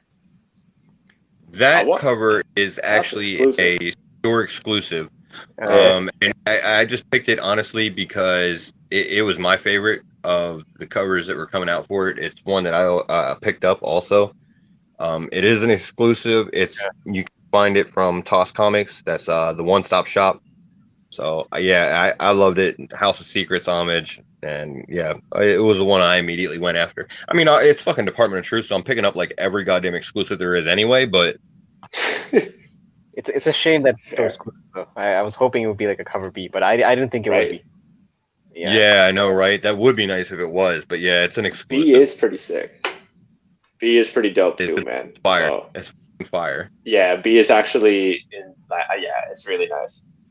Yeah, it's hard to explain. I just grabbed because I was testing out with being able to show the pictures and everything until I figure out the system thing like that. I didn't want to get too heavy on it, so this is the one I grabbed, and yeah, I mean it's it's dope cover. I love it, and of course that's on my list too. I'm sure it's probably on yours, Hyper. Yeah, not so much the exclusives, but at least cover it. Right. And depending on how I feel about the variants, I'll pick those up too. But at least for sure, cover. Yeah, cover A has Bigfoot and the new character Hawks is his name. Shoot, I want to say it's Hawks. So we know that he at least lives till issue 10 before if they do kill him off. You know what I'm saying? So unless it's a memorial issue, you never know. Oh man. What else you got for us, Keys? All right. Crossover 7. Ooh, so I missed on that one, bro. I did not grab us a pick. I am sorry. Oh man, it's all good. It's all good. I'll reenact the pick using I don't even know. No, but issue 6 had last issue that came out had a massive reveal. I would like to say that was issue 6 at the very last page. So I won't spoil it. And so that just like reignited the flame for this series.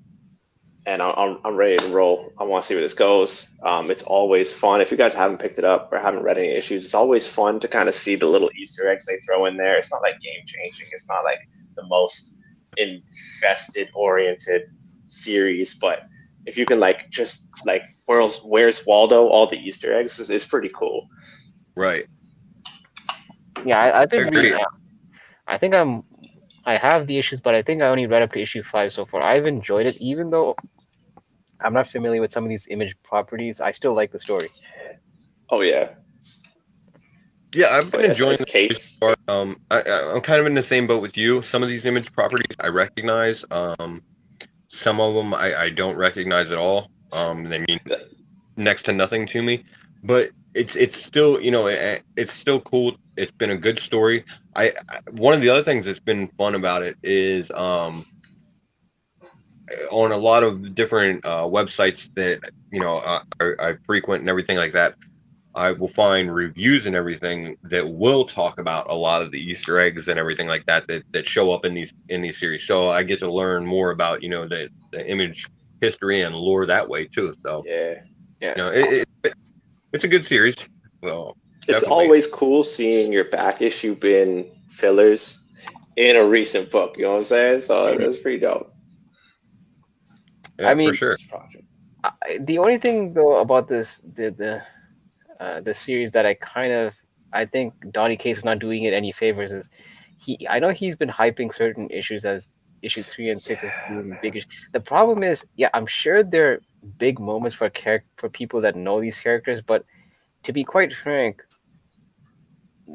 like Face and I just mentioned, we don't know Who's some of these Frank? characters. Sorry? Who's Frank? Um, No, so Face. well, Face. the thing is though, and I'm usually one to especially to jump on shit like that because he does do a lot of hyping and everything like that. But he did put out that issue 3 and 6 were going to be pretty big keys for the series. And in issue 3, we got the Madman reveal, which granted I didn't know anything about the other guys that they revealed in that. I had no idea who the fuck they were, but I did Yeah. know Madman. I did recognize him. Like, even if you're not necessarily a huge fan of the character, you might have at least, knew who he was, or at least recognized him enough that, you could find out who it was. And then in 6, obviously, the last issue that was coming out, I don't want to spoil it. There was a reveal at the end, but it actually had nothing to do, as far as I can tell right now, with any other image properties. That was more about the central character Story. of the storyline. Yeah. So his hyping those issues for the series was actually not awful in this one. Oh, I guess I'm sure they have significance. I guess my thing is, like I said, I'm just coming from like because I have to read issue 6, so maybe my viewpoint will change. So I'm just basing solely on issue 3. It, Mm, like, yeah, Madman was revealed, but the way he made it sound, I mean, I guess I was expecting more. Like, this is the problem yeah, when you start hype, when you hype an issue too much, you set these expectations so that when like it's almost like you're better off not hyping it, because when a character pops up, it's a better surprise. Whereas when you built up a certain hype on certain things, right, you sometimes create unrealistic expectations, sometimes unknowingly, because that's human nature, right? Like if no doubt. it's like what happened with me when I watched Guardians of the Galaxy 1. It was a great movie, but I was kind of late to the party, and I watched it after every one of my friends kind of was hyping that movie as it's one of the best Marvel movies. When I went to the theater, Right. I watched it, I enjoyed it, but I will say I was a bit let down, only because I kind of had this built-in expectation, which I wouldn't have had my friends never told me about that movie. Yeah, So yeah. I mean, for sure, it's a good read. It's solid. It's worth looking at. Like you guys have both said, it's not. It hasn't been anything huge as far as spec or anything like that. And as far as the hype thing, the and especially the Madman reveal. The one thing is about that, it was heavily implied by that drawing in the first issue that it was going to be a different character that got revealed, Yeah. not Yeah. being that character at all. So exactly like you said, there was a set of expectations there that weren't met. But as far as them being keys for the series, yeah, I guess he was Hmm. accurate. So can't really fault him there. So what else you got for us, Keys? Anything? Or Oh man, yeah. hope I I have a got the picture for 6th issue of Haha. Oh, okay, I do got the picture for this one. I think you Or guys are going to one. Yeah, ha actually, ha I, ha. I know that I know the cover for this one. I think this is the homage, right? Do you? Wait, I was actually looking at cover Oh, A. what is that? I think This that's. is the B cover, guys. That's the B cover. I was looking more into the cover A, which is the homage to Ice Cream Man #1. Uh-huh. And Well, what I about was just going to one? say, I mean, what the hell is this? this one's pretty good. Also, it's a Dr. Seuss homage. Seuss. So. Yeah, I picked this one just because it was a Dr. Seuss variant. Ah, So, you know, they fair got enough. It worked well for Ice Cream Man. you know. I'll So probably. this issue connects Ha Ha and Ice Cream Man. Oh, really? Boom. Yeah. Yes, it does. This is the issue. And it's also the series finale. Yeah, that's interesting Oh, because God. it's funny because I only picked up issue 1 at this point, so I actually might pick up issue 6. I'm missing the other issues in between. I'm missing 5. Wait, 5 or 4? 2, 4. 3, 4, and 5. Missing 4. I got 1, 2, 3. I'm missing 4. Oh, okay. Gotcha. Mm-hmm. Got Which is them weird. Of course you do.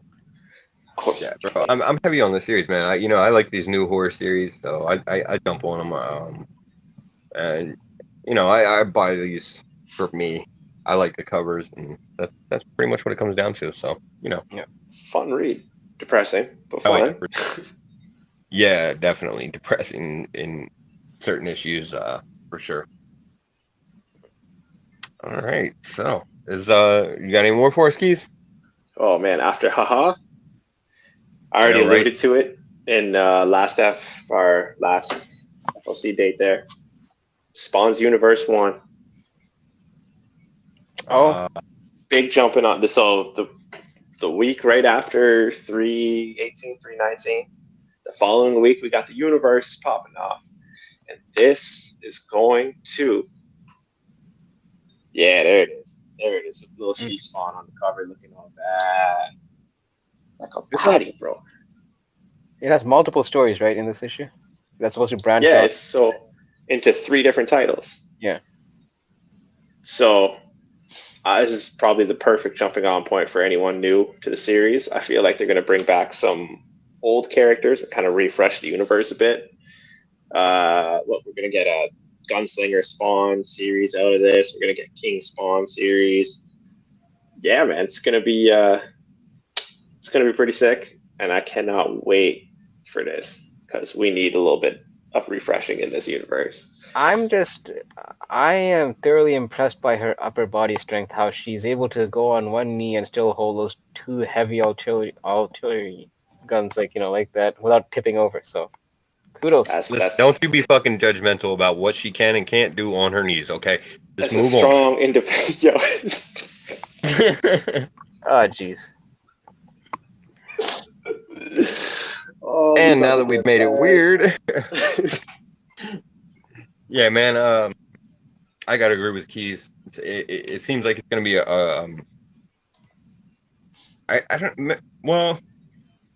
It seems like it'll be a good jumping on point, but I think you might want a little more backstory, and I think that's probably why picking the recent issues of Spawn is probably a good idea to go along with it. But yeah, this is the Kickstarter for the Spawn expanded universe or whatever, and it's a dope cover. I'm sure there's going to be some other covers that I'm probably going to pick up too. Hyper, I'd imagine you're probably picking this one up. Yeah, out of curiosity, I'll probably pick this up. I'm not gonna say that I'm gonna dive into every single Spawn spinoff, Right. But at least I'll probably just pick this up just because it is a first that we're getting this universe being created. So, man, plenty of first appearances. We're gonna get new villains in here. Yeah, I'm almost treating this like the same way I treat like the High Republic series. Like I'm picking these up just to be on the ground level of these series. So here's the thing. I love Spawn. Spawn is undoubtedly, some keys are heating up because of this. Yeah. But I don't know why the Todd Father's bigging it up so much. We already had like the Curse of Spawn. And although it was a decent read, nobody remembers it. So I'm hoping to God. Oh yeah, and medieval. See, I didn't even think of medieval spawn off the top of my head. Yeah, there's So been I mean, there's been a couple there's been a spawn. couple. Yeah, This isn't the first branch of universe here. So Right. I'm right. I'm hoping with this new creative team, maybe he's a little bit more lenient rather than the tight controlling of his ideas like he was back in the day. You know what I'm saying? Mhm. I'm hoping this takes off, man, because the Gunslinger Spawn series that's going to be born from this sounds dope. King Spawn's gonna be dope. The Scorched, which is like a team book, could be a cool idea. So we'll see. Yeah, We'll see. I agree. I'm pretty much with where you are at it. This isn't the first time that he's attempted to expand the Spawn universe, so I'm not gonna hold my breath on the survival of all of these series or anything. But it is very possible that we could get some interesting series out of this, especially since he is letting, I guess, the new creative teams have more freedom and control. So Yeah. yeah, we'll see how it goes for sure. All right, so Keys, that's your last one for the week. I believe that is my last one for this week. Yes. All right. Well, I when you say believe this so. week, you mean in two weeks. What's that? That was Yeah, This yeah. week that we are currently conversating about. The week we are currently conversing. Hyper, what, you got anything for us? I only got one for in 2 weeks that I'm. Mm-hmm. It's the TMNT Annual 2021, which is supposed to be a Damn, it's a mouthful. Yeah, it's supposed to be a prelude to apparently another big TMNT event that's supposed to be happening. So it's a 699 issue or 599. So it's not yeah, that's actually the 1 in 10. That ain't bad. That ain't bad. Yeah, but because it is a 5 or 699, I think it's a 699 issue. It not a lot of shops I'm assuming are going to be ordering it enough to get the 1 in 10. So I'll probably have to make sure that my shop orders enough so I can get the ratio for this one. Nice. Yeah, I like that ratio for sure. It's a The dope cover. The Rat King's supposed to be a central player or something in this issue. Oh, Okay. well, he's not one of my favorite villains, but it's TMNT, so I'm gonna pick it up. He's a classic villain, yeah. Yeah, for sure. He is a classic villain. I'm gonna pick it up. I've locked down the 1 in 10, so Yeah, and obviously there will be an Eastman variant, which as typical Eastman, you're not going to see that variant until probably closer to release date. yeah, you usually go into those pretty blind. Yeah, but I mean, but they're usually pretty good covers, so. Yeah, I tend to pick up Eastman anyways, so because I picked up I pick up usually the A, B, and the 1 in 10 for TMNTs. So. Yeah.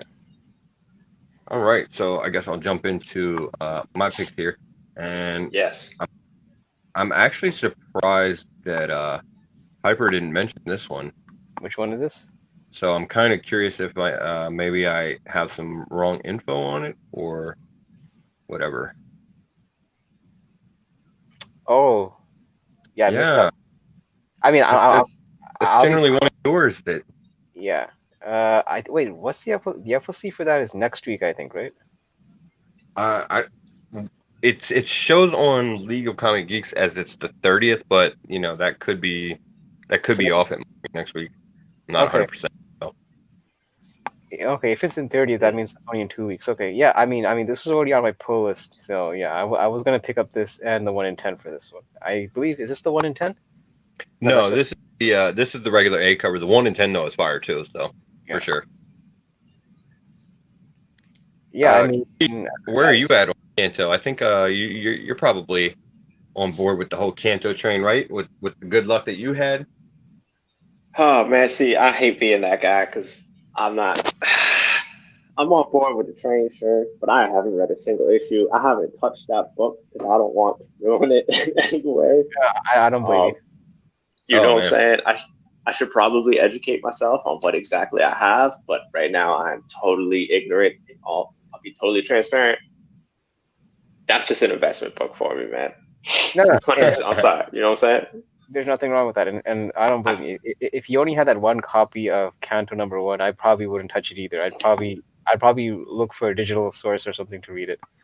You know what I'm going to do though? I'm going to look for a reputable presser, such as Bleecker Street, and I'm going to send that shit that man's way. He's going to give it that magic touch. It's going to come back all nice and crispy, bro. Video dropping soon on that. Right. What's that Kanto #1 going for now anyway? I think it peaked at when the announcement came about it becoming a movie or a TV show. I was seeing it close to almost 1,000, 1,200 for 9.8. Hyper, don't you have like 4 copies of that book, bro? Like all 9.6s or something? I have 3 copies, and none of them made it past the pre-screen of 9.8, and those are actually already. Oh, I remember, man. Because man, just take a 9.6, bro. Chill. What happened to those? Because I put them on a pre-screen for CGC, and all 3 of them got rejected. But here's the thing: because like a buddy of mine who pressed it, he sent the same exact book with the same defect that was already pressed out. Because the thing is, with these Kanto books, even if you press them, there is a slight remnants of the defect, unfortunately. Yeah. But he ended up getting a 9.8 on his swap. So it seems because I think what he told me where I may have gone wrong was he said next time don't submit them all in the same like bundle, like kind of spread them out because at the end of the day they're human beings, the CGC graders, and if they see if they're gonna if they're gonna ding one copy and if they feel it's like the same copy for all 3, they're just gonna basically give it the same grade. So right. I mean, I will be resubmitting it back to CGC because, like I said, because it's subjective, it could be a case where I just got the wrong grader that day. But for me, it's like the value between a 9.6 and a 9.8. You're talking about at its highs. You're talking about like. What'd you pay for the book? What'd you pay for the book? What'd you pay for the book? My point exactly. You're getting gains on gains for that return, bro. Come on now. Yeah, but I'll take a 9.4. Shit, I'll get. Come on now. But here's my thing. Because like, look, a rejection fee is only $8 for me at this point. $8 USD, and obviously with the shipping. It's like $30 Canadian. Is it worth for me to take another $20 gamble to see if I can get a 9.8? To me, it is. Obviously, I'm not going to keep doing it over and over again if I'm not going to get it. But like, 1 or 2 times, if I can, get lucky and get that 9.8, I'll still attempt it. Hey, if you don't, you just want to give the book away, I'll take it, man. Fine. Yeah. Right. All right, guys. So moving into the last little bit of our show, we're gonna move into the new comic book day, and it's well past time that you can order these. These are gonna be pickups that you're gonna want to look at on your LCS's shelf or whatever, because they're gonna be there on Wednesday. So yeah, they are. I mean that's where it's at. So go ahead, Keys. You want to start us off?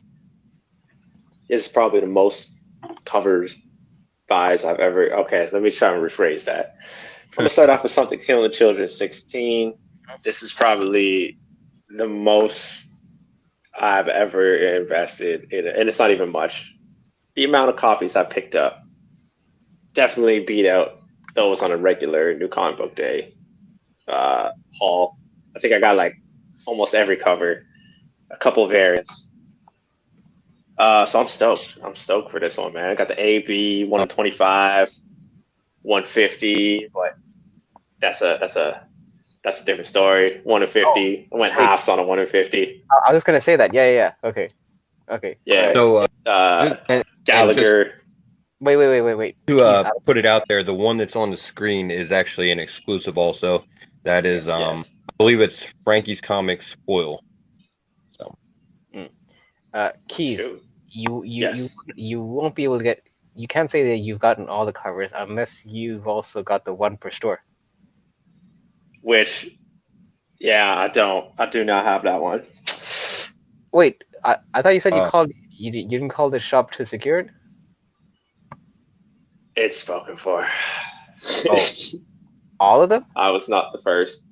Yeah, no, pretty much. There's only like 2 shops I'm good with. Both of them are taken for. One of which is by Newbie Comics, so y'all just say F you Well, from here. I mean, but still, you got a lot of quality covers locked down. This is this one is an exclusive. It's the Tau exclusive. I forget which shop did it. You know, and it's something that's killing children. This is the last issue apparently that they're doing exclusives for. So somebody give us.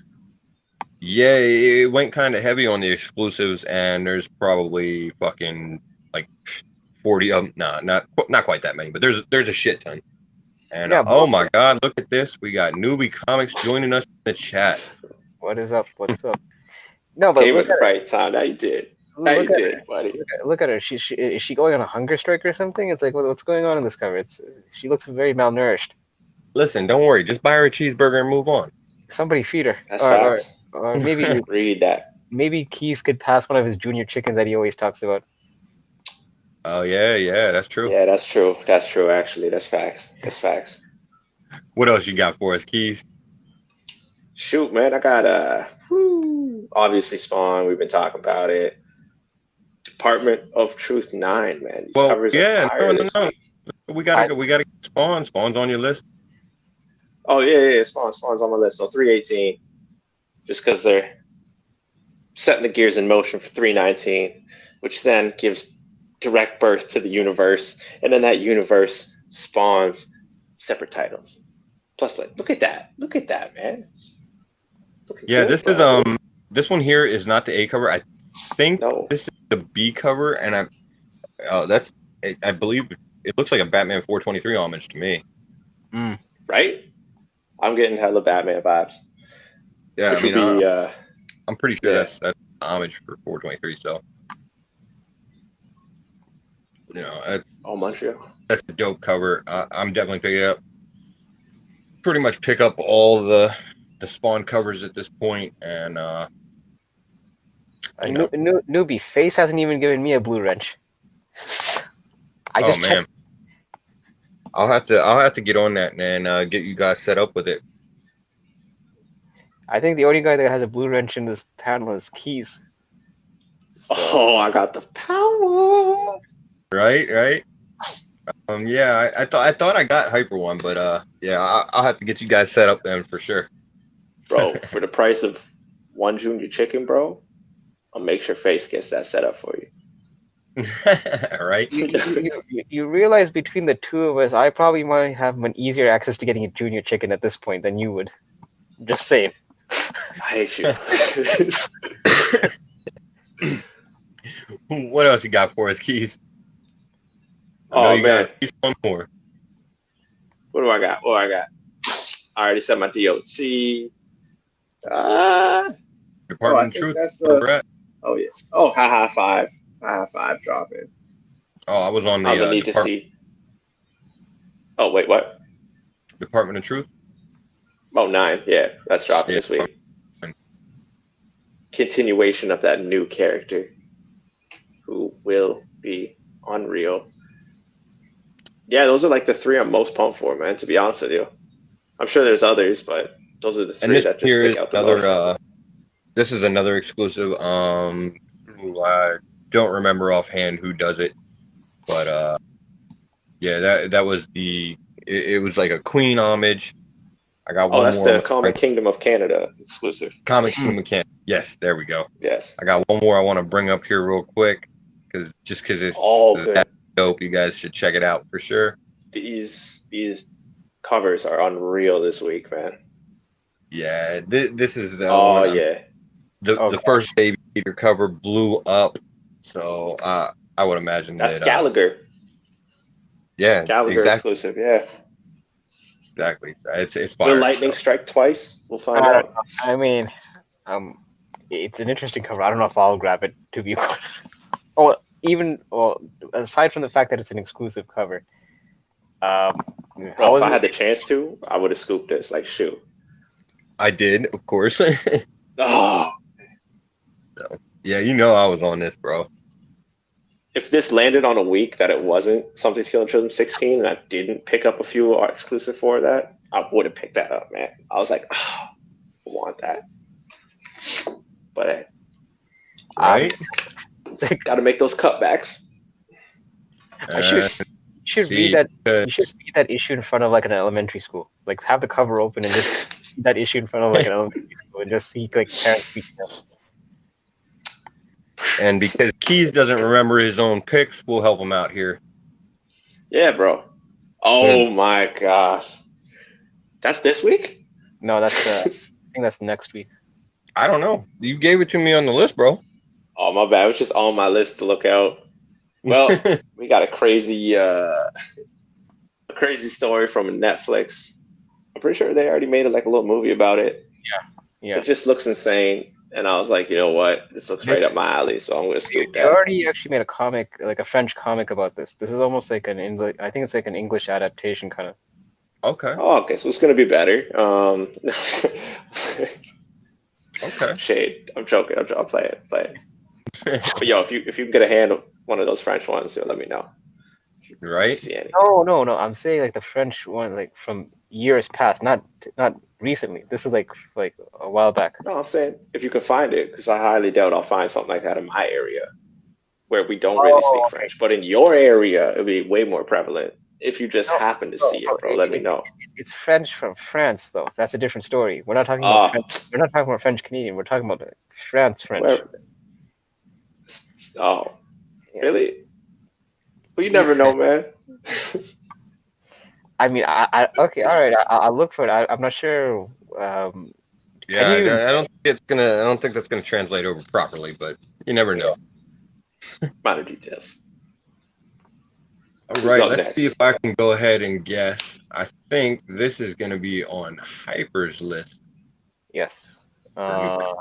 Pickups Never heard of it. of course, among the other ones that we've already talked about, and I'm sure that he's got plenty of other ones. But yeah, this has definitely got to hit Hyper's list. Yeah, this and the 1 in 10. Unfortunately, I say unfortunately because of the price tag on this. I already have 3 copies of A and 2 copies of the 1 in 10 reserved. So. Yeah, I mean, it's been a great series so far. Awesome read. That cover right there is fire in itself. I love it. And yet, like you said, the exclusives on this have been blowing up. If you can find them and lock them down on pre-order, you can probably make a couple bucks on any exclusives for these. Or no, I'm sorry, not the exclusives, the incentives. Even the exclusives, I think, have been doing pretty well, but I haven't been following the exclusives as much for this series as I have for, I only picked up the exclusives just for number 1, but I ever since then I stuck with just the regular covers and the late printings for issue 2 and probably for issue 3, because I'm sure there's going to be a second print for this one, and I will happily pay for that as well. Yeah. Yep. I'm in the same boat. Happily. And look, sure. and at least the story's living up to the hype so far. We're only 2 issues in, but I've thought that the story has been thoroughly enjoyable. I agree. I love the storyline so far, and obviously I'm going to stick with it through the whole series. I hope it ends as good as it started, for sure. Yeah. All right. So I got a couple FOC picks of my own. This first one here, it's a new series called The Blue Flame coming out from Vault Comics. It's written by Christopher Cantwell. He's a pretty good writer. It's got a pretty interesting premise. Obviously, it's entirely new, so it's just something that sounded interesting from a smaller publisher. You don't see a whole lot of the indie publishers jumping into the superhero stuff as heavy. So, True. I want to throw this on the list because I'm going to go ahead and pick it up and check it out. Hopefully, it'll be a good read. I will be passing on this just because Something is Killing the Children and Last Ronin have basically broken my knees, so I will have to kind of make some cutbacks this week in New Comic Book Day. Unfortunately, I can't. And this week was really heavy for me. Yeah. So basically and incentives alone. like this is one of those weeks where I probably won't be experimenting on new stuff. I'll be sticking with tried and true, and just yeah. That's some Right. wise words, bro. I feel Thank that. thank you. So another pick of mine. This is Milestone Returns. I believe it's number 0. I think they're calling it, or number Here we 1. go. But it's basically they're bringing back the Milestone universe, which is the home universe to Static, Icon, Yeah. Hardware, and those characters that we're going to be seeing come back soon.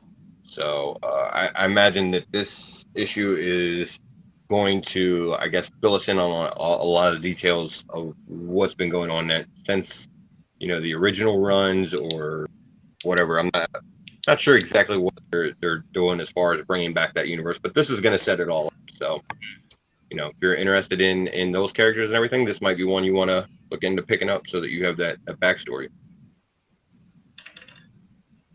And Oh, yeah. the last one I got, this one for me is a straight cover buy, and I actually got to thank Mr. Hyper Combo Comics for pointing it out to me, Really? because he just mentioned this the other day, and of course I had to grab it. Oh yeah. Oh yeah. I'll be grabbing What this the one hell for sure. is that? Yeah. It's Yeah, X-Men 20. It's I believe it's just a B cover variant. yeah. It's a Mike Yeah, Dublin. that's Deke photocopying herself, man. It's dope cover. Straight cover by for me. You know what? This fucking issue, this X-Men 20, the A cover on shit is fire. This cover's fire, and it's just like I don't even know that there's anything going on in this issue, and I'm still buying multiple copies. I would argue I just love that there's different faces, man. I love that. It's hilarious. I know, right? Awesome. That's hilarious. I would argue great. this would actually be almost my cover pick of the week. I would say. I would. It's at least it's right up there for me. Yeah, I didn't know its it's existence. It's awesome. for sure. It's like I'm surprised. Yeah, just the creativity of it. It's just I'm digging it. Right? No shame in this cover buy. I support this 100%. Honestly, I can honestly see this being snatched up on New Comic Book Day, and I could honestly see this cover going for double if people, because it's just one of those covers. I kind of have a feeling. I'm just it's like you have those feelings that you might want to. This is like a cover that I feel like you might want to Hyper tingle. Yeah. I don't know. No, I agree entirely. I'm gonna go with that terminology, but I just feel like this is one of those covers you may want to call your LCS to secure a copy. You might not want to risk just getting there on Wednesday, because I have a feeling this will be like when people see this cover, they're going to snatch it up on the shelf. I agree. It's definitely worth grabbing on. So if you see it at the comic book store, it might be worth it to pull it off the shelf. And even if it's not, something that you're into, you might be able to turn around and throw it on eBay for a couple bucks. But yeah, dope cover. And I appreciate you pointing it out to me, Hyper, because I actually was sleeping on that one. I didn't see it somehow. Yeah, I kind of I only saw it like I think as early as yesterday, to be honest. So it's good that at least we let the people know about it. Yeah, for sure. I need to keep his name in mind whenever I'm looking through these covers and everything, because he did that one not too long ago on Fantastic Four. It was an Invisible Woman cover that was pretty dope. She was like half translucent. Yeah, it was pretty cool. Yeah. So, and Free Kiwi, we're not gonna go with that. Yeah, it's sticking. I think we do need to keep that term, Mr. Bluepill. We absolutely need to keep that term. Yeah. Hypertingle sounds like a medical condition that needs to be checked. Yeah, it could I be. have That's even so more many reason. comments, but I'm gonna let you live this time, Hyper. Let you live. I'm feeling nice. I mean, it's not like you got to entertain yourself somehow with this lockdown, right? That's true. That's true. So is anything else that you guys are picking up this week, or you guys want to discuss real quick? I think that the two big ones that stick out for me were Something's Killing the Children 16 and Ronin 3. I think those actually take up the majority of my comic budget, at least for the New Comic Book Day portion, to be quite honest. Because I picked up multiple copies of A and B, and also I picked up ratios, as well as I should have the one per store secured. So Nice. now the question is, I get the fun part of finding out how my stores are going to price these books on e-comic book day. So it's always nice to know what prices they're going to price these, and I hope they don't go because sometimes if these things, because I haven't really checked on eBay what these are worth, but if they see this is going for quite a bit on eBay, sometimes they price it accordingly, and I really hope that's not the case. Like, yo, I'm hyper combo, baby. Like, come on now. You gotta hit him with that line, man. You gotta hit him with it. Yeah, I did that once, and they actually put a surcharge. Oh, they upcharged him. Damn, that's crazy. All right, guys, that's pretty much the show for tonight. So we thank you for joining us for sure, and we hope to see you guys back here next week. Are we gonna do the shout out? Oh Yeah, shit! man. Yeah, go ahead. My bad, Hyper. That's not the show. Hyper, go ahead. So, as Face has been doing for the last few episodes, that by the end portion of this show, we always try to highlight a YouTube channel that we think that you guys should be checking out. So this week, it's my turn to basically highlight a channel, and they actually just started 2 weeks ago. They're called the Low Grades, which is run by J2 Ramirez and Panel Surfing. Both of them got together and they started a new YouTube channel. It's pretty fun. I think this week they're going to be. They had an assignment, I believe, where they were going to be watching different horror movies and they're going to be reporting on it this coming Friday. Because that's usually when they go on. They go on Fridays at 10 p.m. Eastern. So yeah, definitely check them out. And they always have They always have people in the community popping into their show. Let me see if I could. How the hell does Freaky Louie have a wrench and I still don't have a wrench? Come on, Face. It's Freaky Louie, baby. It's Freaky Louie. But it's almost like everyone else except me has a wrench. It's like don't make Freaky Louie kick you the fuck out of here. Hell right. Hold on. Let me see if I can even drop a link. Freaky Louie should have a wrench in every damn channel. Just exactly. saying. No, I'm not hating on Freaky Louie having a wrench. I'm just wondering how Face's own panel member doesn't even have a wrench. And I'm wondering why there's not a junior chicken in my hand right now, bro. Okay. Listen, I'm running this setup from a fucking computer, a laptop, and a cell phone right now on some just weird bullshit because my internet's craptastic. So I'll get you that wrench as soon as possible. for the Low Grades channel. The link is in the chat, boys. Is it? I don't see it. Yeah, I dropped it, man. I just saw you put Low Grades and exclamation points, but where's the link? It's right on top of it. I do not see it either. It's right there. What? It must not have come through. Okay, so see, Face, I'm still not a wrench yet. Okay, I think. There we go again. There we go. Louis got it. Yeah, because you know why he got it? Because he got a wrench. That's why he's got a wrench. Because he's on top of things. No, but dude, because I can't put a link unless I have a wrench. That's the point. Because I will next episode. I can. I gotta log in through YouTube and all that shit apparently to do that. So I will get that to you as soon as I can. Hey, will Hyper Combo Comics actually achieve his goal of obtaining a wrench? Will he be on time next time? Will Keys wear sleeves? Will FaceTime show his face? Find out next time on. Previously on. Wait, one of those. There's so much to spend. I was on time though. You make it sound like I wasn't on time today. Bro, come on, man. But it's always up with here. The damn thing. You just saw me freestyle that. All right, guys. That was fire. We are out of here until next week. We appreciate you chilling with us.